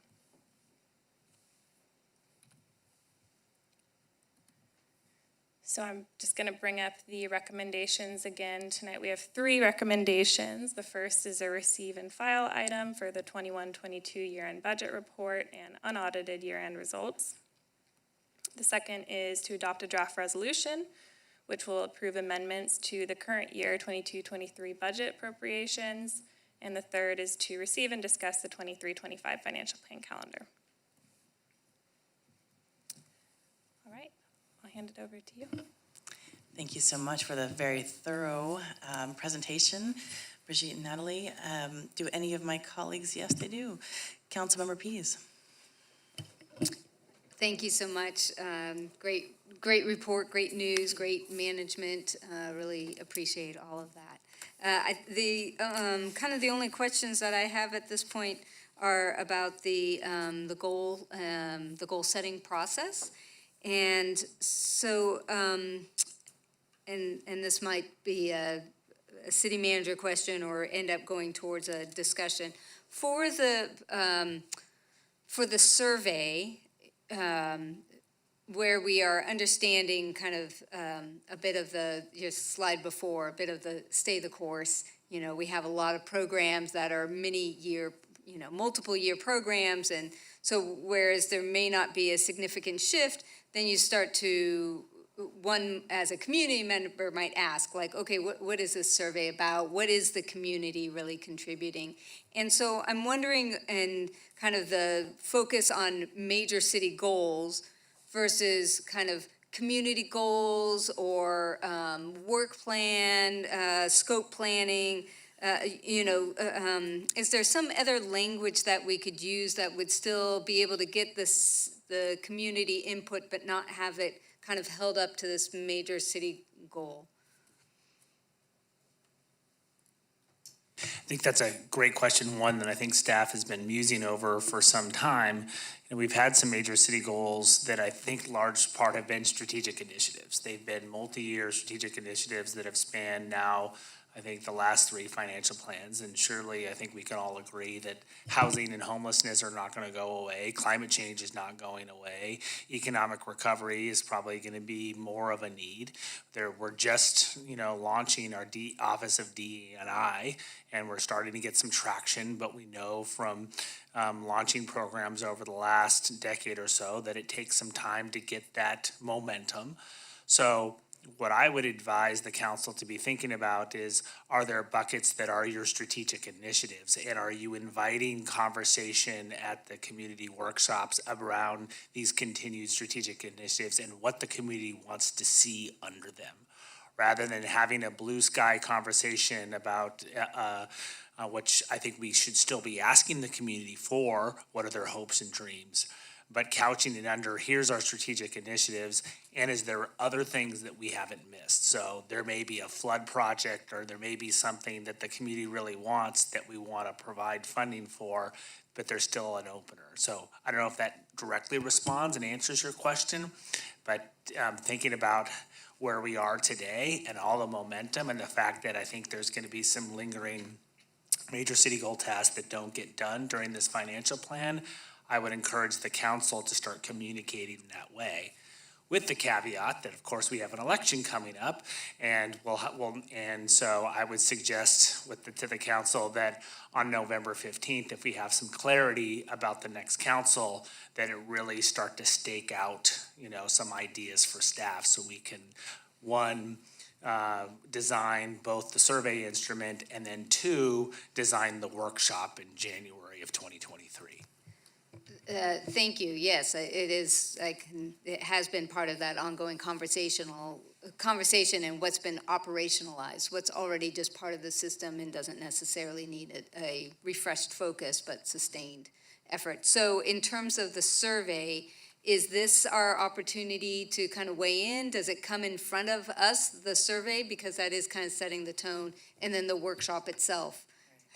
I think more programmatically, once we know on November 15th, if council were to say to us, it's our intention to, largely, continue with these categories, then I think then we would then design the survey instrument around that. Okay, so November 15th, then the survey is developed after that based on. Well, we've got the survey instrument. Can we maybe pull up that calendar again? Yeah. I think that was just a slide or two back. Yes, I would, So we release the survey and then, so the survey is going out without us getting a chance to look And the about council's it. never been involved with the survey. Exactly, yeah, no, I get that. And, But it hasn't, I mean, I think that, and again, this will maybe move to deliberation and see what the other comments are. So I think this answered my question in terms of the timing and the evaluation now. Maybe hold out off on the rest, although there's one other question I have before I let go. And that is specific to the February 11th, the goal-setting workshop. I know sometimes in the past we've talked about, is there another opportunity? Sometimes the wordsmithing, the mashup of trying to set the goals on that day sometimes is tricky. And I remember having done this a couple times now, going, gosh, I wish we had set the goals tentatively and then finalized them the following Tuesday meeting. And I'm wondering if there's, and obviously have to check in with my colleagues, but could that even work? Or is there some way for us to be able to let the draft goals marinate a little to allow for some fine tuning? we can certainly have them trail. It's ultimately your process. The challenge that I've got to manage with my team is we've got to put together a budget and a work program between February 11th and April 18th. And so we literally need every minute and day to put together that budget. So if we can have a commitment that they would largely not change Right. between the 11th and when you finally do some wordsmithing, that could work. But if there's significant language adjustments that then cause us to have to pivot in a direction and rethink the work program, it could be problematic for us to then deliver a solid work program and preliminary budget by April 18th. Right. And so maybe it's a placeholder if needed type of thing for fine tuning. Okay, those are my questions. Thank you. Thank you. Councilmember Marks. Yes, I have another question about this survey, but it's much more straightforward and simple, which is, we send out the survey notices in the utility bills, but not everybody gets a paper utility bill. So I really, for instance, we don't, they just take it out of our checking account and, then later they say, oh, thanks, you paid your water bill or your sewer bill, like that. Is there some way to make sure that people who receive their billing electronically also get the same information that we're putting in the utility bills that are mailed out? Right, yeah, and, are you coming forward? Okay. Good evening, Mayor and council members. Happy to answer a couple questions on the survey. So with respect to distribution, it does go out as a hard copy flyer. It directs people back to an online link to be able to then have them fill out the survey. And if you receive your utility bill electronically, that hard copy comes as a PDF attachment. And so regardless of whether or not you receive it hard copy bill or electronically, you'll get that advertisement. But that's just one of a variety of different things that we do to try and direct people back to our website to fill out that survey. We actually take out digital advertising, and so you'll see ads to direct people to go and fill out that survey in local media sources. We also send it out to our email notification list. And we also do printed copies at different public counters to recommend that people go online and fill out that survey. Okay, and so for people who don't really relate to computers very much. How do we get those people? They can call our city clerk's office and we can walk them through the process and even take down that information and input it if we need to. Okay, thank you. Wait 1 second. So when you say take down, so if someone physically does not have a computer or any access to a computer, you're going to take down the answers from the questions? Sure, and we actually did that in previous years. So if people wanted to, send in a hard copy and we could then go on the back end of the system and input those responses in. We have not traditionally had a lot of problems with that in the past, and the vast majority of folks have been able to do that. So I think that would be a relative minority of the circumstances, but we're happy to accommodate folks. Great, thank you. I'd say I get about 5 regular people who do not have access, so I just want to make sure. Thank you, Councilmember Shoresman. Yeah, kind of, excuse me, kind of along those lines.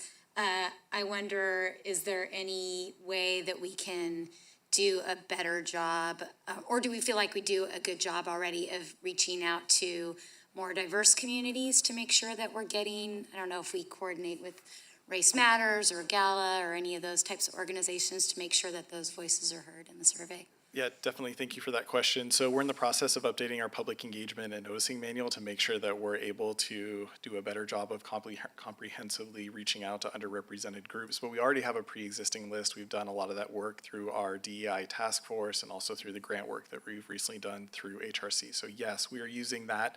In the absence of having an updated public engagement and noticing manual, we're using an sort of an already updated stakeholder list to do direct outreach to those folks as well. Great.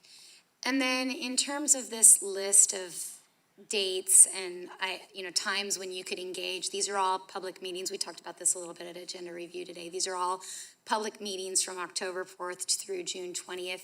So theoretically, someone could participate and give their ideas or feedback in any of these times during the process. But if you're a family of 2 with 2 kids at home, or you work at night when these meetings are happening, and you had to prioritize your time, you're a busy family, you have to prioritize your time.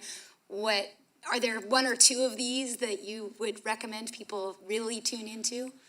Sure. I think the community priority survey, and that's how we've phrased it, Councilmember Pease in the past, is that we've said, what are your top priorities for the community? And then typically we'll list those by priority and then parenthetically note if those are a current major city goal. So that's how we've tried to kind of handle the language piece of it. But I think it is that community priority survey, and historically that's where we've gotten the most amount of input as well. So we get well over 2,000 different responses when you consider that they're selecting up to 5 major city goals. There's a ton of data that comes through that process, and that is really to the point, I think, of that graphic, sort of the open-ended piece of that funnel when we want to get a lot of broad feedback, and that ultimately then frames a conversation for all of you as we narrow in on what those major city goals are.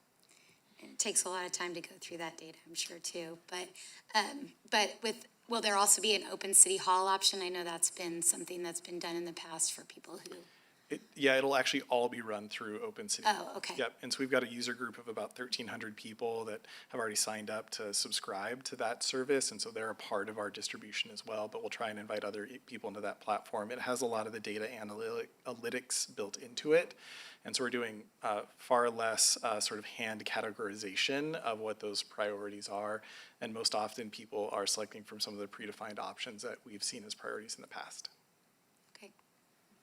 I think that's it for now. Thank you, Councilmember Marks. Thank you. I just hope that the survey, one of the questions is whether or not you're a resident of the city of San Luis Obispo, so that council can really get a clear picture of whether we're responding to the opinions of the people who actually live here and who vote for us and who elect us. So. Yes. And we do ask that. So there's a set of 3 different sort of demographic questions that we ask at the very beginning, which is whether or not they're a resident here, whether or not they work here, and whether or not they recreate or participate in other activities in the community. Okay, and then responses can be sorted along those categories if we wish. And that's why we take all the data and move it into an electronic system, because otherwise then we can slice and cross-tab the data in a variety of different ways and provide a comprehensive report to the city council, where in the past when it's been paper surveys, it's been pretty difficult to do a lot of that analysis. I did want to expand on Mr. Herman's response on if you were a working parent or a family, where you might want to spend your time. And I would say the community forum is really, I would say, the flashpoint. And we have historically, and we intend to provide childcare. That's one of the few meetings where we provide childcare. So we enlist our Parks and Rec staff, particularly when we've had it at the Ludwig, and we provide games and activities for kids so that parents can be fully engaged in the event for that night. And I emphasize that for also another reason is that really is the point where the community really comes together and really communicates its priorities. And so, as we get farther downstream in the budget process, historically we have seen people show up, for example, at the preliminary budget, or the strategic budget direction and want to shift gears, or even as late as June's, I think June 6th. And that's a difficult time for the council to really entertain large adjustments or new initiatives, because there it really does require trade-offs, and it's not really done in a strategic fashion. It's done fairly late in the game.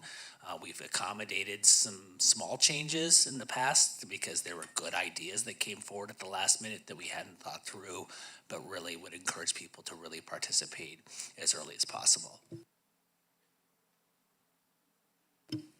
Thank you. I actually have a question on one of the suggested uses of money on the number, I think it was number 2, around the fire academy for paramedics. Thank you so much. So I'm just curious, totally understand the shortage of paramedics, and it seems as though we have an even larger shortage of social workers. So I'm just curious what made us choose this versus helping Tima or someone have more social workers.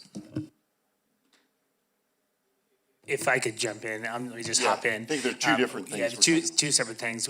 We have a memorandum of agreement with our labor partners which specify a number of paramedics.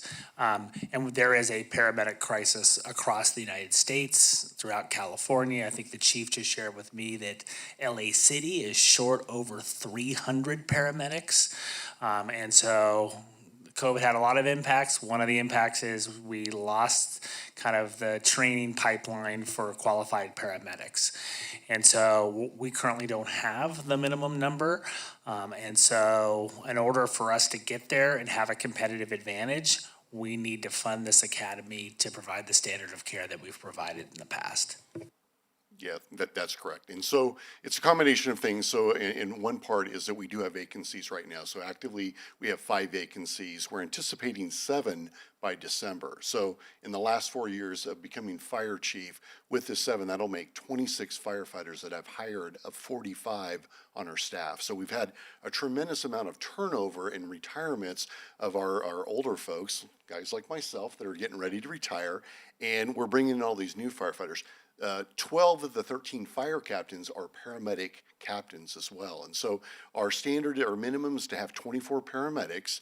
Right now we have 19 paramedics, so we've got vacancies. We did look to try to get 3 of our individuals into the Cuesta College paramedic program. However, that program is morphed over the years, and now it's a lottery program. None of our firefighters made it into that program, so we're a little disappointed with that. We're actively doing a recruitment. Whereas in the last time we did the recruitment, we had 1,812 individuals that met our minimum qualifications. This go around, we had 87, and we only had 32 apply, and only 25 met our minimum requirements. And we actually had dropped our requirements, the written requirements, to lower it just to be able to capture that number. So we have 25 that are moving forward to interviews on the 11th, and then the 14th we'll have chief interviews. We'll go to background, and then we'll be looking to initiate that academy the 2nd week of January. Outside of that, through the mobile crisis unit, we are absent our case manager right now. So Aaron Smith, for family reasons, recently stepped down, and we've interviewed one individual on Thursday in the afternoon, and we have a second individual that we're going to interview for that program. But Keanu is continuing to move forward and is being very active with offering service. He's just done an amazing job. And I shared out some of the statistics just from the last 2 weeks that he's been able to accomplish just on his own. And lastly, we did make him a conditional offer for firefighter EMT because we were afraid we're going to lose him to another agency. Santa Barbara County is hiring 63 firefighters, 32 of them are paramedics. So it's incredibly competitive right now. Thank you for all those answers. Appreciate that. Councilmember Shoresman?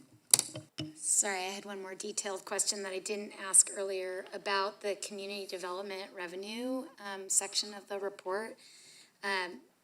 It feels like there's a lot of fluctuation and uncertainty in that area, and some things, some permit types seem like they're going down for good reasons, and some are going up for other reasons. And just wondered if someone could kind of clarify what's happening there. And I don't know who would want to do that. I'll give it a whirl, and Meg, who is our analyst for the departments here, because the department head's on vacation. But a couple things that you see with the revenues is that in certain permits, they're lagging. So when it comes to the infrastructure permits, they were getting collected at the end, but we've corrected that, and we'll be collecting it ongoing as the work occurs. And in a couple other instances, you definitely are starting to see some changes in project planning and project production. So the beginnings of potentially a slowdown in some. The other thing that you're looking at is a comparison to the past 5 years, which are the peak years for the city ever in this topic area. So that makes it a little harder. Thanks to Meg's excellent analytic skills, we have a monthly report that she generates. We're monitoring and collecting all of the data with respect to the fees collected in this particular revenue source, all the different fees, all the different impact fees, and we're watching and monitoring to see if we have distinctive trends. We'll alert you to those at mid-year, of course, but should we get further early warnings, we'll let you know. So last year was a little bit of a slowdown plus a lagging, and Meg, is that pretty accurate? Okay, I got the thumbs up. I'll just add, one of the pieces that we'll be undertaking this year is there's been a lot of changes in community development. And we talked about the solar app. We've talked about change. We updated our zoning code. So our zoning code now has different permit pathways than we've had in the past. And we have not completed a fee update since 2018. And so we've now, our budget policies stipulate that we're to provide fee updates every 5 years. So the next financial plan, we're gonna need to do a fee update for community development and also take a look at our development impact fees as well, because it's been 5 years on those as at the same time. And so part of that analysis will look at what's being funded by the general fund and what is funded by fees consistent with the council adopted policies for fee recovery for development programs. And so we're going to be looking at that to make sure we've right-sized the fees consistent with the council's policy objectives. And one more change that Derek reminded me of, and it's a change since he was community development director, because of some of the permit streamlining and some of the ordinance changes, there's actually less permitting work to do in some of the planning areas. So that's another reason driving some of the decline in the fees. Perfect, thanks. That's what I was trying to understand. Thank you. Thank you so much. Seeing no other questions. Okay, we'll move on to public comment on this topic. City Clerk, do you have any public comment? No, we do not. Okay, that was easy. So no staff response. All right, so here we go. I know that I heard some community survey questions that we could have some conversations around. Waiting for anyone who wants to try to talk first. Councilmember Pease. I think, this has been very helpful, and I appreciate the reminder that it's a community priority survey. I think that makes a lot of sense. I think, and maybe it's just a conversation that we'll have on that November 15th conversation about strategic scan, and I guess I'm just looking for ways that we can communicate things that we are absolutely focused on, like public safety, that is clearly a concern for folks right now, but doesn't necessarily need to be a major city goal. So, and I feel like there's been some shifting over the years of a tool and a label for this major city goal, and it maybe is starting to work against us a little, in that we're seeing for ourselves that we end up piling things onto it. So we want climate action and sustainable transportation and open space, and I think that doesn't give staff the clarity that they're looking for. So I don't have an answer right in the moment, other than we just kind of keep talking about that. So maybe I'm more of planting the seed, unless others have good ideas. But I think the survey going out to get all those responses in kind of an organic way, I think is fine. And so that would be my thoughts. Yeah, that was actually some of the conversation I had during my agenda review with the city manager is, yes, we can't just dream unlimited because we don't have unlimited money. And at the same time, with the boxes or the categories, do we almost put ourselves too much in a box for the whole community? And I'm a little concerned about that, because then we can't think of more innovative ways to do things. And so maybe, I'm just picking one, I'm not saying this is happening, but maybe there's some other way we can figure out how to take something away from what we're doing, which then we have revenue over here in childcare, and so then we don't need to do the after-school program anymore, because we've got this great revenue over here of a totally different innovative program. I'm not saying that's happening, I'm just saying. So something like that, we wouldn't even really discuss if we're just following these categories only. So I want to figure out a way that we are still allowing that discussion and dreaming, brainstorming way to have innovation. Otherwise, we will get stuck in a place that I think is bureaucratic and not what we want to continue. Yeah, and I think if the council at this workshop were to design, here's our strategic priorities, and you had other brilliant ideas and suggestions, something that really tries to capture people's imagination, who knows what might come forward. We might have some revolutionary idea that then moves us forward with something we would not have thought about. That could happen. And at the same time, we might hear about things that we just didn't know, concerns that exist about a public safety issue or a concern in a neighborhood that we go, by golly, these are our strategic priorities, but how could we ignore this one issue? So I think there's ways to ultimately design a workshop that doesn't limit that, but also at the same time signals, hey, these big issues that we've been working on for the last 6 years, they're going to continue to persist, and they're going to continue to be our core priorities. But nevertheless, here's an opportunity for you. If these core priorities don't capture your interest and your needs, please let us know. Thank you. Councilmember Marks? Thank you. Well, I just want to remind myself and us that we're talking about major city budget goals. These are budget goals. So that's important, because there may be other major city goals that aren't reflected exactly in the same way in the budget. And the other thing is that these major city budget goals don't go away. They just kind of accumulate. They're still there. I'll give an example of like neighborhood wellness. That may not be raised this time around, as it hasn't been in the past 3 or 4 times.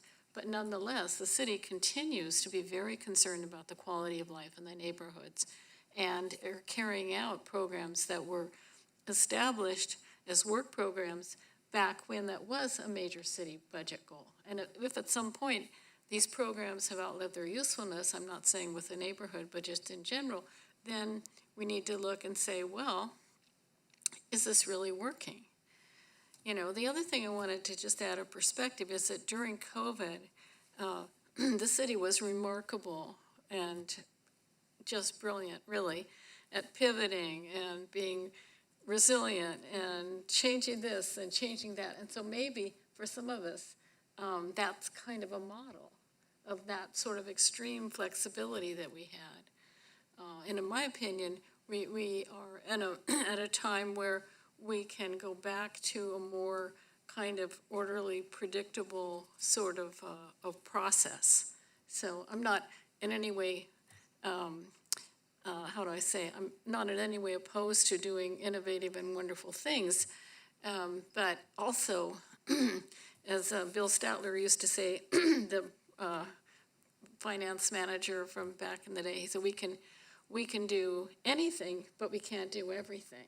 And so I think we may be coming with the budget, with the economy kind of in some way, well, we don't know what's going to happen, but we may be entering a period of time where we're looking at more limited means, and hopefully we won't have to get into the budget cut. I'm a veteran of years and years of having to actually cut budgets, and that's painful. So anyway, that's just my perspective. I think we've got a good system. I think it's important to know what the community priorities are. And then, you know, it's possible when we look at past or present major city budget goals, we say, well, this new council, whatever it is, might say, well, it's pretty good the way it is. I don't know, but maybe there'll be something else that will come up. So I just think it's really important to be thoughtful, and I appreciate the dialogue. So thank you. Thank you. I think the only other thing that I wish we could do, I know we cannot, but I will say it anyway, is some sort of hybrid aspect, because we still are in this space of we don't know what's going to look, what public health is going to look like in the next few months. So it is what it is. I know that we have the open town hall, and I know we have email, and we have ways to access us as council and staff, so it will be okay. But I just wish we had at least one meeting, we had the option. Okay, well, I think we've got everything we need. Do I hear a motion, or do you want changes? Councilmember Marks? I would like to, I forgot to put my hand down, but I would like to make the motion to accept and ratify the staff recommendations. Councilmember Pease? I'll second. Thank you. With it, nothing else, roll call, please. Councilmember Marks? Yes. Councilmember Pease? Yes. Councilmember Shorsman? Yes. Vice Mayor Christensen? Yes. Mayor Stewart? Yes, the motion passes 5-0. Thank you for the thoughtful conversation, and thank you so much for the wonderful presentation and answering all of our questions. All right, so we're gonna take a little 5-minute break, and see you back in 5 minutes. Thanks for everyone's patience. We are ready now to introduce an ordinance to amend Chapter 13.12 to add an undergrounding district within the limits of the Prado Bridge replacement project. Madam Mayor, members of council, thank you for your time, and we're here to talk about one of two projects we have on Prado Road. So this is our Prado Creek Bridge, and the area of work is closer to South Higuera Street, and then of course the Prado Interchange is another project that's in the future. Although Wyatt is our project manager for that as well, we're only here tonight to talk about the Prado Creek Bridge. And so two items that we'll be talking about is the undergrounding districts that's associated with the Prado Creek Bridge, and then of course the environmental document for the project. Procedurally, this kind of looks and feels much like a consent agenda item in that we're not thinking it's going to be controversial, in that it's an approved capital project. Undergrounding utilities is already in our engineering standards and codified in the Muni Code several times. And then, of course, the environmental document is, of course, we want to build the project that has the least environmental impact to the community. So, we intend to include some project updates for you, some added value for tonight's presentation. I'm pleased to introduce Wyatt Banker Hicks. I'm not sure if you had the opportunity to meet Wyatt yet. He is a newer staff member that joined us in 2019. Wyatt is He has a bachelor's and master's degree from Cal Poly, 2014-ish, joined the city in 2019. Excellent project manager, phenomenal public speaker, and you guys are in for a treat tonight. So with that, I'll pass it on to Wyatt. No pressure, Wyatt. Yeah, well, thank you very much, Matt. Yeah, so today we're talking about the proposed undergrounding district and the CEQA document associated with the Prado Bridge. So our two recommendations to adopt that draft ordinance, establishing an undergrounding district, and the second recommendation is to adopt a resolution that is in turn adopting the CEQA document. So a little bit of background on the project. The original bridge over San Luis Obispo Creek was constructed in 1957, and every 2 years, Caltrans goes through and they do a review of every vehicular bridge in the state, and they send the report to whoever owns the bridge, in this case the city, and they identify any issues that they see with it. And in this case, back in 2010, they began, and since then, they've begun to identify some significant cracking issues. So the bridge is labeled as structurally deficient, and they've also noted that the bridge is too narrow for its current use. And so the bridge is narrow and structurally deficient. The picture there, I've highlighted a few of the cracks there. And concurrent with that, the city was looking at our land use and circulation element, of course, anticipating a lot of growth in the southern portion of the city and looking at a lot of traffic moving across Prado Road, looking to the future of the Prado interchange, Prado Road connecting to Broad Street, and Prado Road being a multimodal corridor, sort of connecting the city east and west. So the city and Caltrans started to look at replacing or widening this bridge, and we started those negotiations back in 2013. We decided on bridge removal and replacement just because we could eliminate some of those columns that are currently in the middle of San Luis Obispo Creek, as well as mitigate or totally remove the significant cracking that we see in the underside of the bridge. So then we started negotiating with Caltrans about funding, and were able to secure federal funding through the Highway Bridge program back in 2018. And so now we're continuing to work with Caltrans, but we're in the final design phase. We've chosen the dimensions of the bridge. We know we're widening the intersection, and so now we're moving towards 50 and then 100% plans. So the project scope is pretty extensive. It's really 4 smaller projects in one. The first part is to remove and replace the bridge over San Luis Obispo Creek. We're also looking at widening Prado and South Higuera intersection in order to accommodate that increased vehicular, cyclist, and pedestrian traffic. We're looking at widening and stabilizing San Luis Obispo Creek under the bridge, as there is the potential for flooding, as this is a bit of a choke point.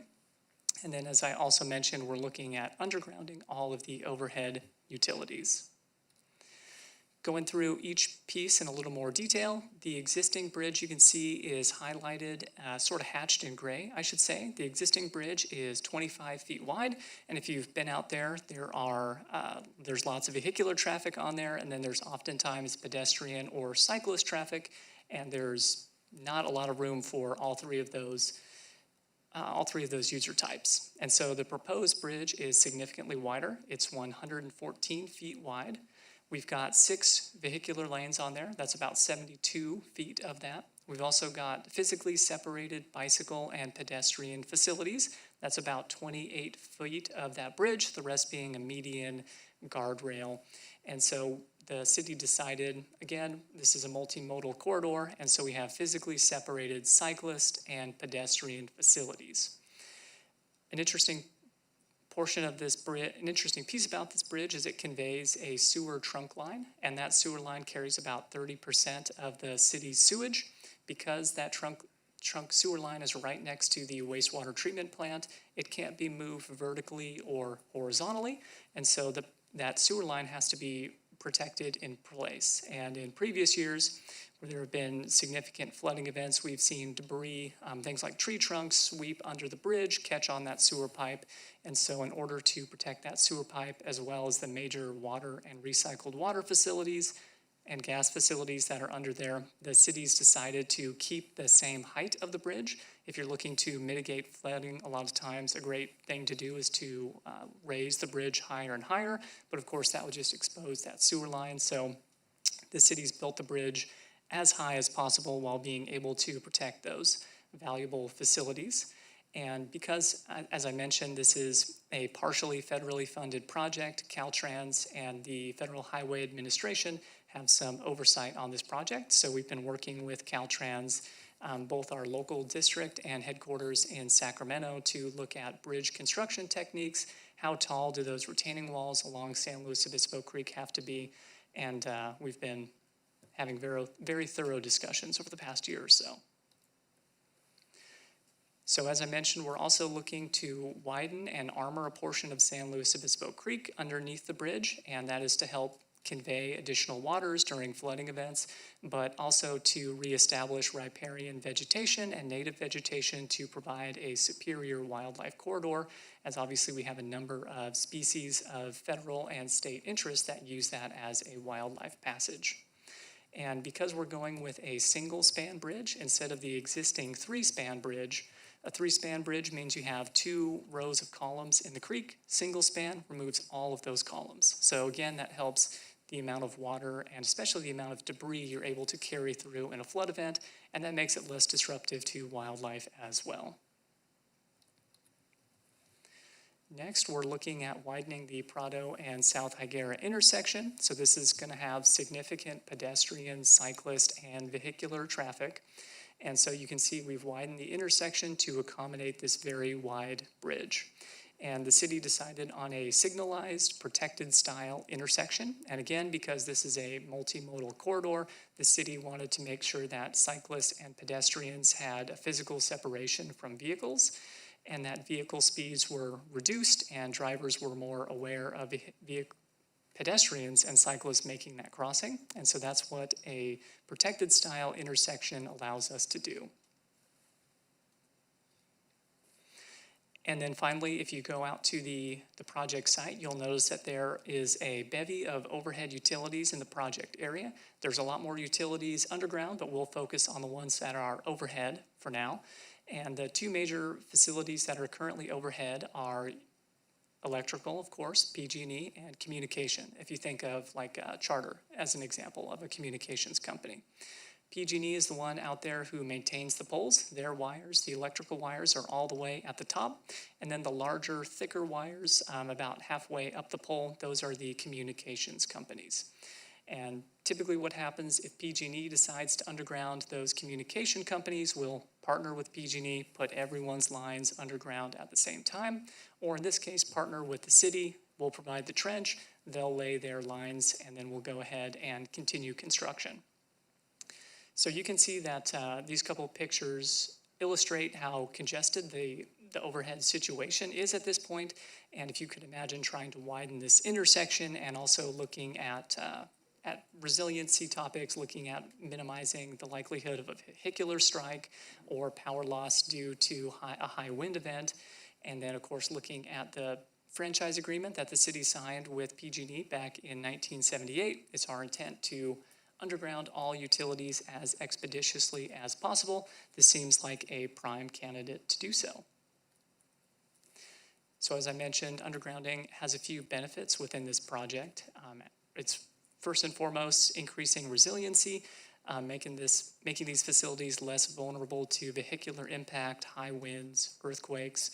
As I mentioned, this is a multimodal facility. We're widening the intersection and the bridge to make sure that we have enough room for physically separated cyclists and pedestrians, and trying to move the 6 or 7 power poles in the area, stretching those wires, having to input additional guy lines all within that wider and wider intersection is going to be increasingly difficult, and that's not something that's entirely within the city's control, as obviously PG&E would be providing the design for those things.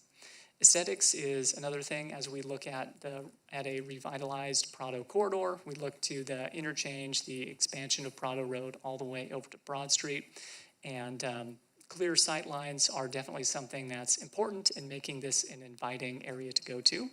And as I mentioned, it is the city's policy to underground whenever possible. So staff's recommendation is to proceed with the undergrounding ordinance. So if we do decide to go with the undergrounding ordinance, we would go ahead and declare an underground district in that area, the area highlighted there. You can see it includes the bridge removal, a little bit up and down South Higuera Street. That just accounts for the widening as we get to the intersection. And then the same thing on that east leg of Prado Road. So once we do that, we give that information over to PG&E. They start their design. We do the same thing with the overhead communications utilities like Charter. They start their design. There is some cost splitting involved with undergrounding, so they'll also produce a cost estimate for our review. So after we look at their design and their construction costs, we'll incorporate all of that into our plans for the rest of the Prado Bridge project. And once we start construction, sort of the first phase of construction will be moving all of those overhead utilities underground. So making a bit of a switch here to the environmental side of things, this project has both state and federal environmental documents. The federal document is called NEPA, and that's a categorical exemption.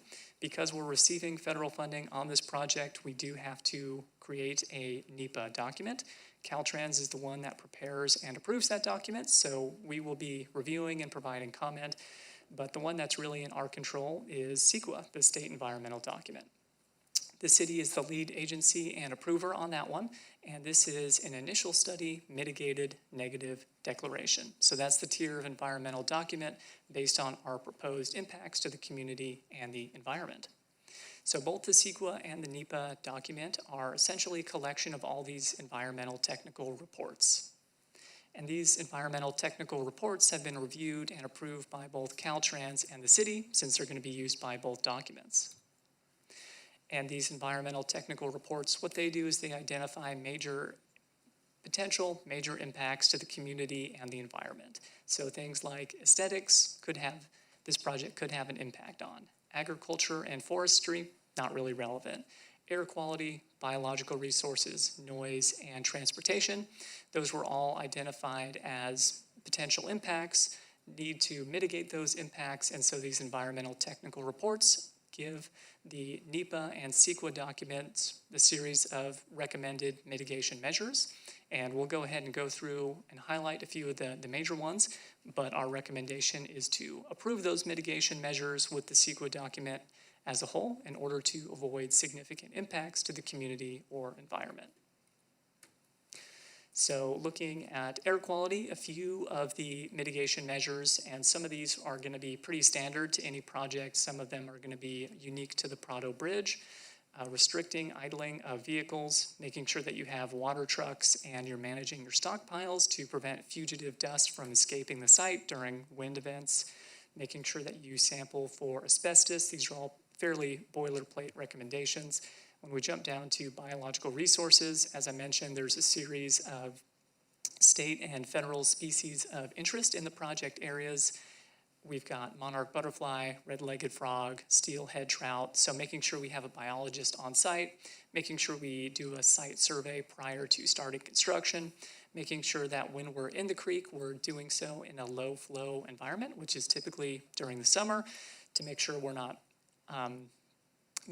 having too much of an impact on the red-legged frogs or the steelhead themselves.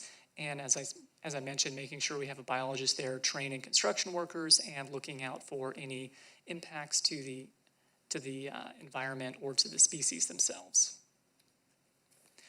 Looking at noise, the current abutting the project is the Rancho San Luis Mobile Estates. That's in the northeast corner, and obviously we have residents there. And the the existing sound levels at the intersection right now warrant the construction of a sound wall. And so with the widening of the intersection and the increased traffic there, we do anticipate an increase in noise levels. And so we propose to mitigate that by removing their existing wooden fence and constructing a 6-foot-tall sound wall along a portion of their property. The other noise mitigation measures are pretty standard, making sure that everyone's using mufflers, sound-reducing equipment. As we look at the traffic impacts, those again could potentially be significant. We're currently looking at a full closure of Prado Road in order to remove and replace the bridge as quickly as possible. That would be starting at the intersection of Prado and South Higuera and extending 150, maybe 250 feet to the west. So we'd still have access to residents and businesses, but removing that link so the contractor can get in there, remove the bridge, and replace it as quickly as possible, similar to what we did for the Marsh Street Bridge project. So part of that and some of the standard mitigation measures there are making sure that our emergency services, transit facilities, and also residents are aware of the traffic plan, of where the current detours are, and then of course working with the contractor to produce a traffic handling plan so everyone understands where this additional traffic is going during construction. So there's public outreach associated with both the undergrounding district and the ISM&D. The undergrounding district required a series of mailers to be sent about 30 days prior to this first hearing. The CEQA document requires a 30-day public comment period, and at that point, the city reaches out to federal, state, and tribal agencies and encourages them to comment on the document. We also outreach to any affected residents, and of course, the CEQA document is publicly available for comment throughout that entire 30-day process. The idea being that if you have a comment, you can make that known, publicly post that, and then the city would evaluate and respond to each of those comments. I'd also like to point out that the tribal agencies receive, prior to this 30-day public comment, about 6 months prior, we reached out to them as part of our state-required consultation process just to confirm that there were not any unidentified archaeological resources that they were aware of that we were not, and invited them to come to the site and see if they wanted to have a tribal monitor or some other mitigation measures entered into. The tribal agencies were not aware of any archaeological resources, and then when we encouraged the state, federal, and the tribal agencies to comment during the public day period, they chose not to. So after this, we've got a public meeting that was held July 26th at the Courtyard. That's right in the middle of the public comment period. Invited members of the public to come out, and we reviewed the scope, schedule, and budget of the Prado Bridge project. We spoke specifically about the environmental impacts and encouraged people to leave a comment on the CEQA document. We also looked at design elements. How wide are the roads? How wide is the bridge? Why are we doing physically separated pedestrian and cyclist elements? And then we also talked about traffic and the potential detours that we were looking at during construction. Excuse me, we also talked about utilities. Neither of that's not required for either the CEQA process or the undergrounding ordinance, but because it was a major project, staff felt it was a good idea to reach out and see if we had anyone interested. And we had 4 members of the public who were interested. They were all interested in the Prado interchange, but thankfully I was the project manager and could answer questions on that one as well. So we went through that process, and at the end of the 30-day period, we did not receive any comments on the CEQA document from federal, tribal, state agencies, nor from members of the public. So we went ahead, made any final tweaks, and that's now ready for council approval. So as we look towards the next steps on this project, as I mentioned, working with PG&E to underground facilities in the project area is definitely one of our next steps. Working on getting the NEPA document from Caltrans and reviewing that is another priority. After that, that clears us for starting the application process for environmental permits. Think of the Army Corps of Engineers, Regional Water Quality Control Board. Those are long lead items and something we're eager to get started with. And then we're also looking at continuing the 60% plans, cost estimates, all that good stuff. And as we move toward our ultimate start date of construction, the current schedule is the middle of 2024. So hopefully sometime in summer 2024. So in summary, we've got those 2 recommendations. Number 1, approve the draft ordinance, the draft underground ordinance, and number 2, adopt the draft resolution, in turn adopting the CEQA document. Thank you. Wow, thank you so much. Who knew that this could be that exciting? Do any of my colleagues have any questions? Councilmember Marks? Yes, thank you for that report. I hope you have a chance to breathe a little now. You were great, thank you. So I wondered about the impact on the bike path and also the Bill Rollman Memorial that's down there. Will that be, I'm not sure how this project will impact the existing bike path and the memorial. Yeah, so the Bob Jones Bike Trail is a major recreational facility, and it was actually identified as an impact in the CEQA document. So we're actually required to keep the Bob Jones Trail open throughout construction, which we'll be able to do. Because the bridge is so wide, we will pick up the Bob Jones Bike Trail bridge and rotate it and set it back in place. So it's going to have approximately the same entrance and exit. And we are intending to relocate the memorial, push that back a little further along with the public art, but keep that in the same area. Okay. And then in terms of access to the courtyard and 40 Prado and RT, I'm assuming it'll be the Elks Lane Road. That's correct. Yeah, because we have a lot of larger vehicles accessing the courtyard and buses and regional transit facilities there, our intent is to install a temporary signal at South Higuera and Elks to facilitate specifically that left turn movement. So the plan is to route traffic along that path, and then the city's plan is also to keep that as a pedestrian hybrid beacon in the future, as we are seeing more crossings across South Higuera in that intersection. Okay, we got a letter from Ann Wilson, who's a resident here, and she's asking whether during undergrounding there'll be at any time an interruption of electrical service, and she lives nearby, so do you know about that? Yeah, so that's going to be handled by PG&E. They'll be the ones who are actually relocating their cable. We'll be the ones who are digging the trenches, providing the conduit that they'll thread their cable through. But my guess is that during construction there will be brief outages, but that would be something that we coordinate with PG&E during the undergrounding process. Okay, so we should refer her to PG&E. Yeah. Okay, thank you so much. That's all I have for now. Thank you, Councilmember Shorsman. Thank you for that great presentation. It was really well done and even answered a couple of my questions, so I have fewer now, so that's always good. I think the correspondence that we got from the public too was kind of asking if the intersection would be closed at any time during the construction, and it doesn't sound like it, but maybe you could clarify.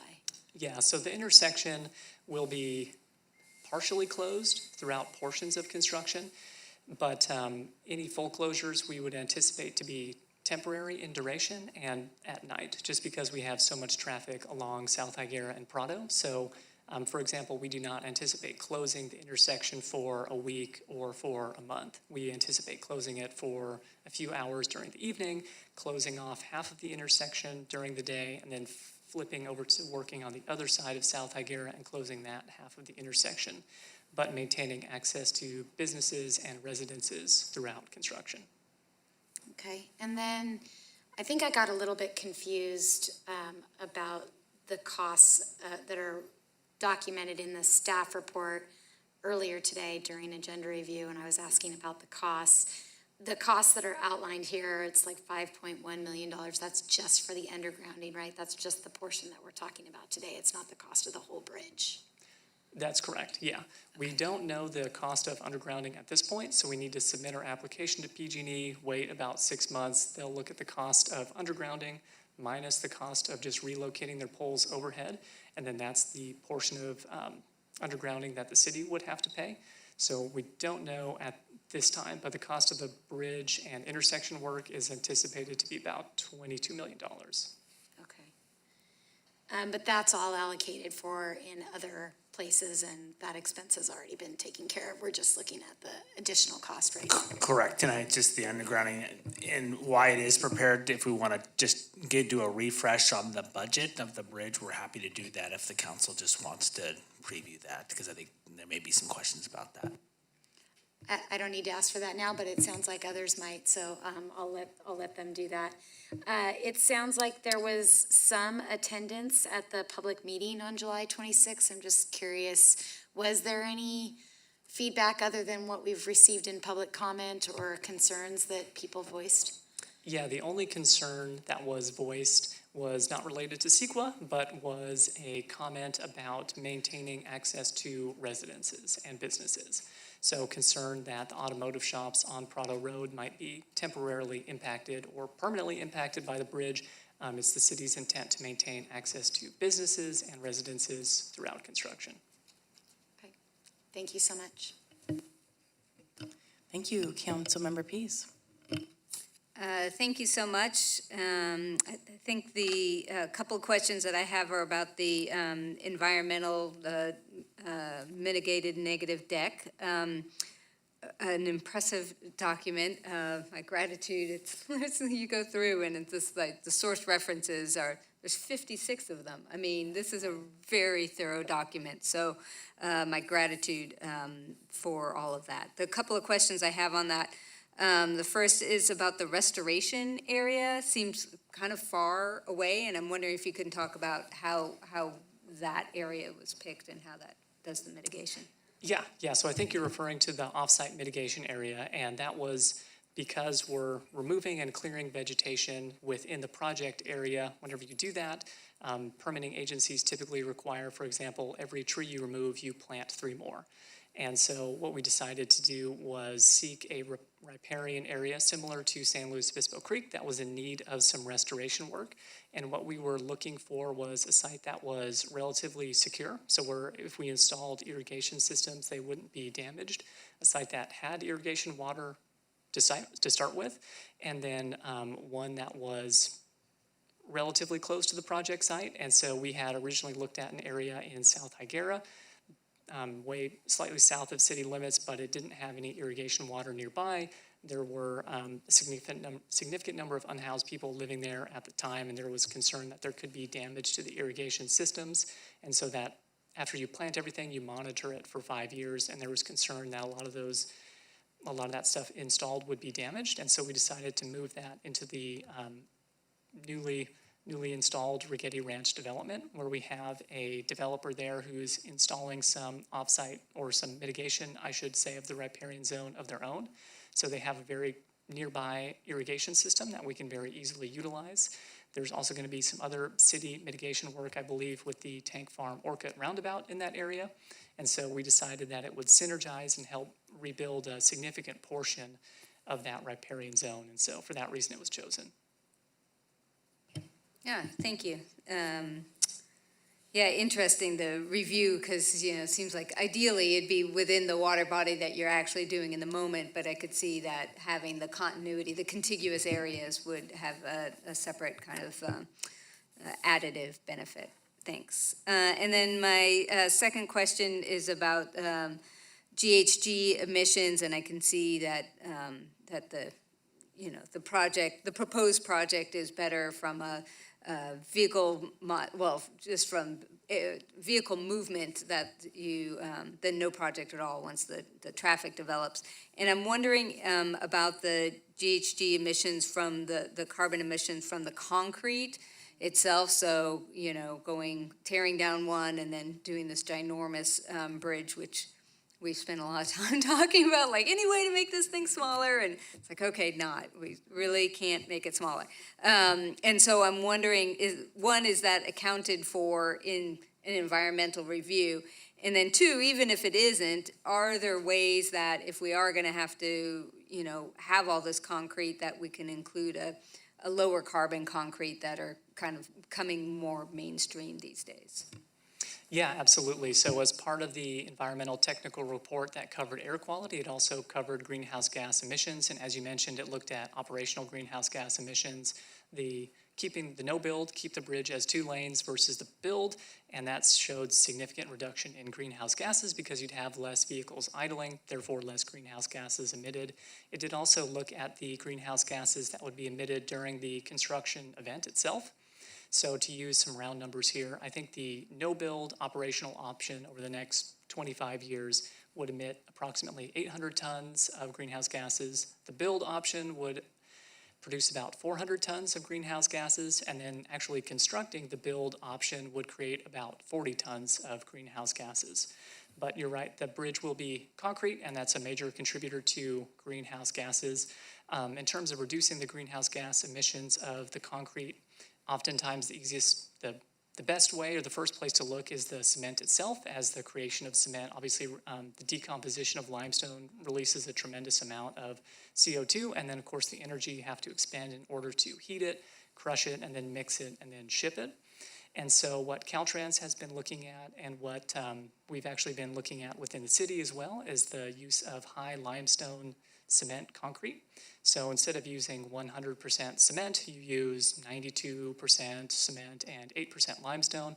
Limestone is a cementitious material. If we look back at antique cements, like what the Romans were using, they were just crushing up limestone, heating it as hot as they could, mixing it with water, and it acted approximately like cement. So the idea is you mix a little bit of limestone in there that acts like a cement.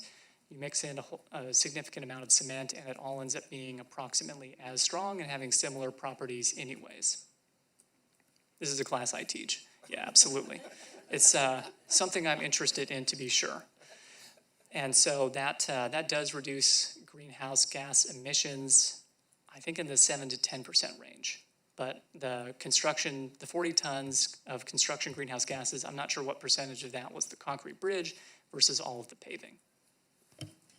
Awesome. Matt, you're beaming. Yeah, I know. I was loving this, sorry. But just to clarify, if we do nothing, we produce more greenhouse gases than if we build the project. So we cut it in half. So great job, Wyatt. Right, those are my questions. Thank you. Awesome, thank you. And yes, the last question I did have, I asked earlier in the agenda review was, I know we have the Highway Bridge Program. I know we've talked about some other funding, but just trying to figure out what exactly is the funding to pay for the full $5 million. Yeah, so right now the $5 million identified in the staff report, I believe, is per the financial plan already deposited in the account, so to speak, in terms of the 21-23 financial plan and how we anticipate paying for this. Obviously, costs have escalated since 2019 when we were budgeting for this. But the idea back then was to use $6 million of highway bridge project funding. That's the federal grant. And then about $14 million of local revenue measures, $3 million of TIF to cover that. And since then, we've seen construction cost escalations and looking at construction management costs and right-of-way acquisition costs, there's a current shortfall anticipated.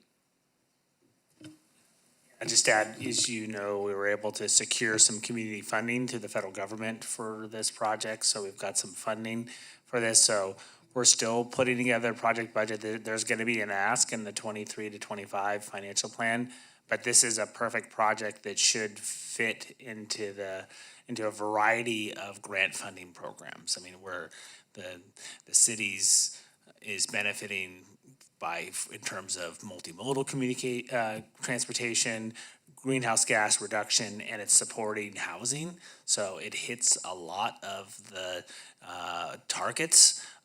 What we need to get through is to have an environmental document and then have permits all issued, and then we'll be shovel ready, and that'll make us eligible. And I know Wyatt and the team have been working with Adrien Harris, our grant writer, to try to position this project so that when the federal programs come online, we're able to pursue them and we can demonstrate to the federal and state agencies that there's nothing standing in our way. Thank you. And then just wondered how the conversations will go with the Elks, meaning will you be reaching out to them when you're talking about putting a temporary signal? I assume yes, but have to ask. Yeah, absolutely. So they were included in when we reached out for the public meeting and as part of the CEQA process. As you mentioned, most of the project is at the Prado South Higuera intersection, but we did also send out mailers at the South Higuera and Elks intersection. I think they're the only real property in that area, so they did not come to the public meeting and did not express any comments or concerns at that time. And Sunset Drive-In? They're doing great, I'm not sure. Okay, had to ask, because they're going to be at nighttime, right, the construction? So, anyway. Okay, anyway. That's all the questions I would say have. that, you know, with the construction being a little while out, there's still a lot of unknowns. So I think, you know, until we get closer to the details and we have a contractor on board, I mean, what'll be forthcoming is there's still a lot of steps ahead of us. We got to finish up all the construction docs. We need to finish up the financing. And then a big piece of it, which was very successful at a lot of our major capital projects, has been communication plans. And so, you know, we've been, you know, each capital project now comes with a healthy communications budget, which will do significant amount of outreach. But that's really predicated upon when we have a contractor on board, we know the exact phasing, we know the timing, and we can give them more detail. Great, thank you so much. Well, I don't see any other questions from my colleagues. Do I have a motion? Oh, so sorry. Do we have any public comment on this? No, we do not. Great, thank you so much. Vice Mayor Christensen. You are a fantastic speaker. I'm going to be sorry to leave the council just for the opportunity to listen to you talk about land use and bridges. Anyway, I thoroughly enjoyed your report and the information about cement. I move staff recommendation, and I'm really excited about this very early piece of this major project of the Prado overpass. Thank you, Councilmember Shorsman.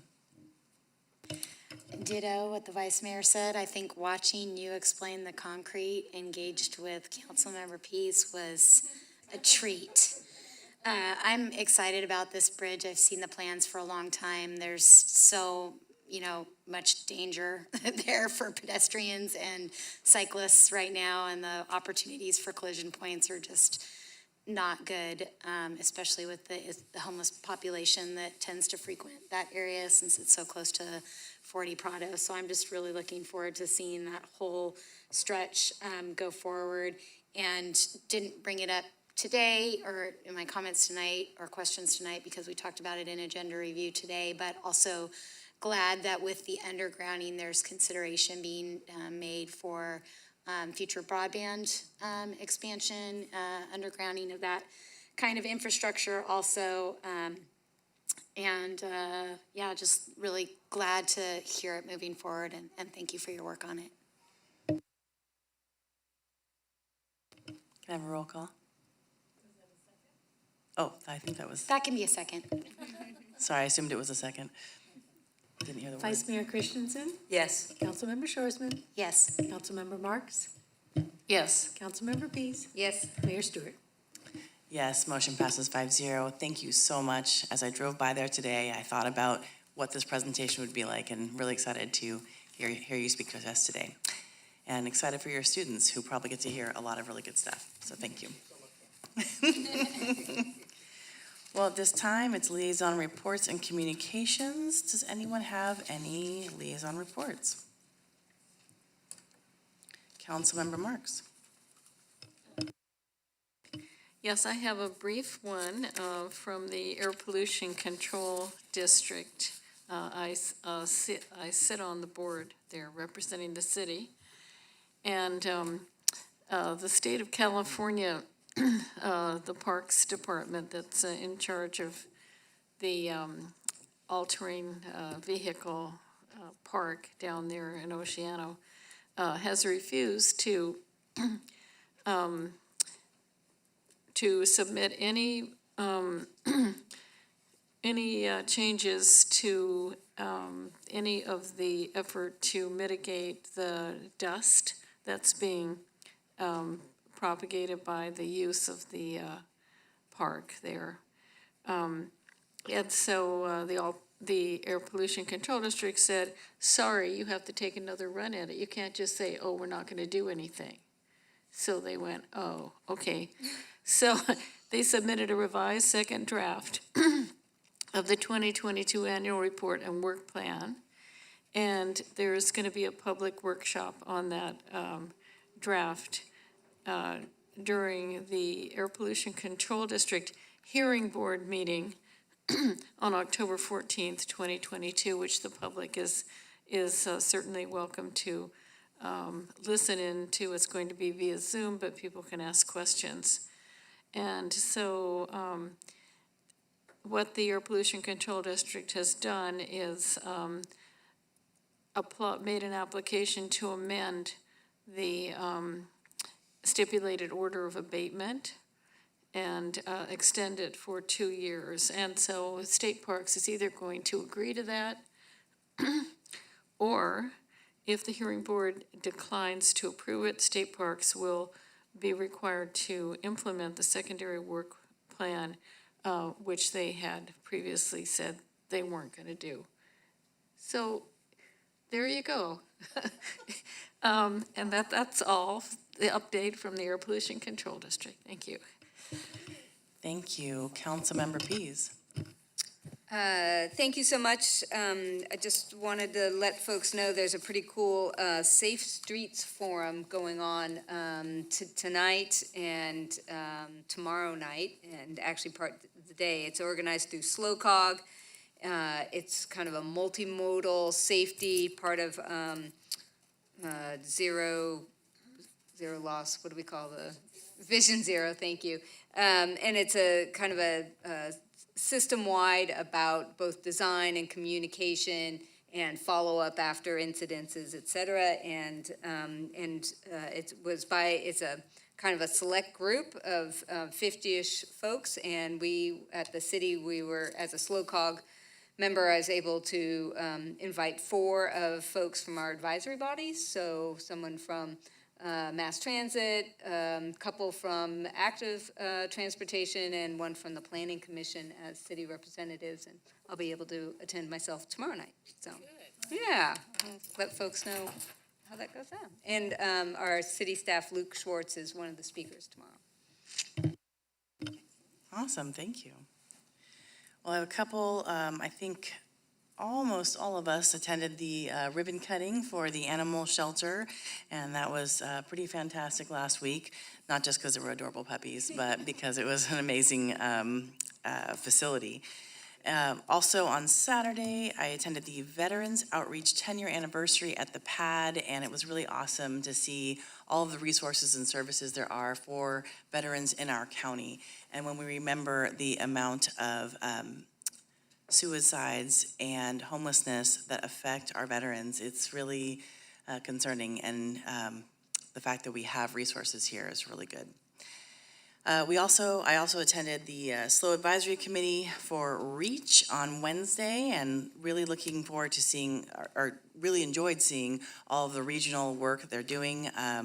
Many of our staff members are working together on how do we get more jobs to get connected with our community, not just the city, but then also what is more appropriate for other cities as well within the county and the region. So.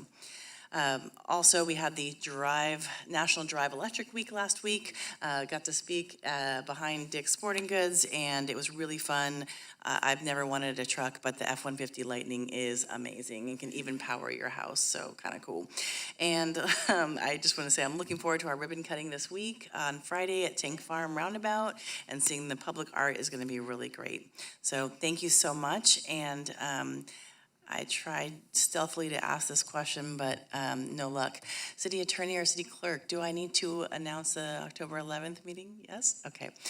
So we will see you, if you'd like to go to public comment, at our next meeting, which will be on October 11th for a closed session. Otherwise, we'll see you at our regular City Council meeting, which is scheduled October 18th, right here at 5:30. Thank you so much, and have a good night.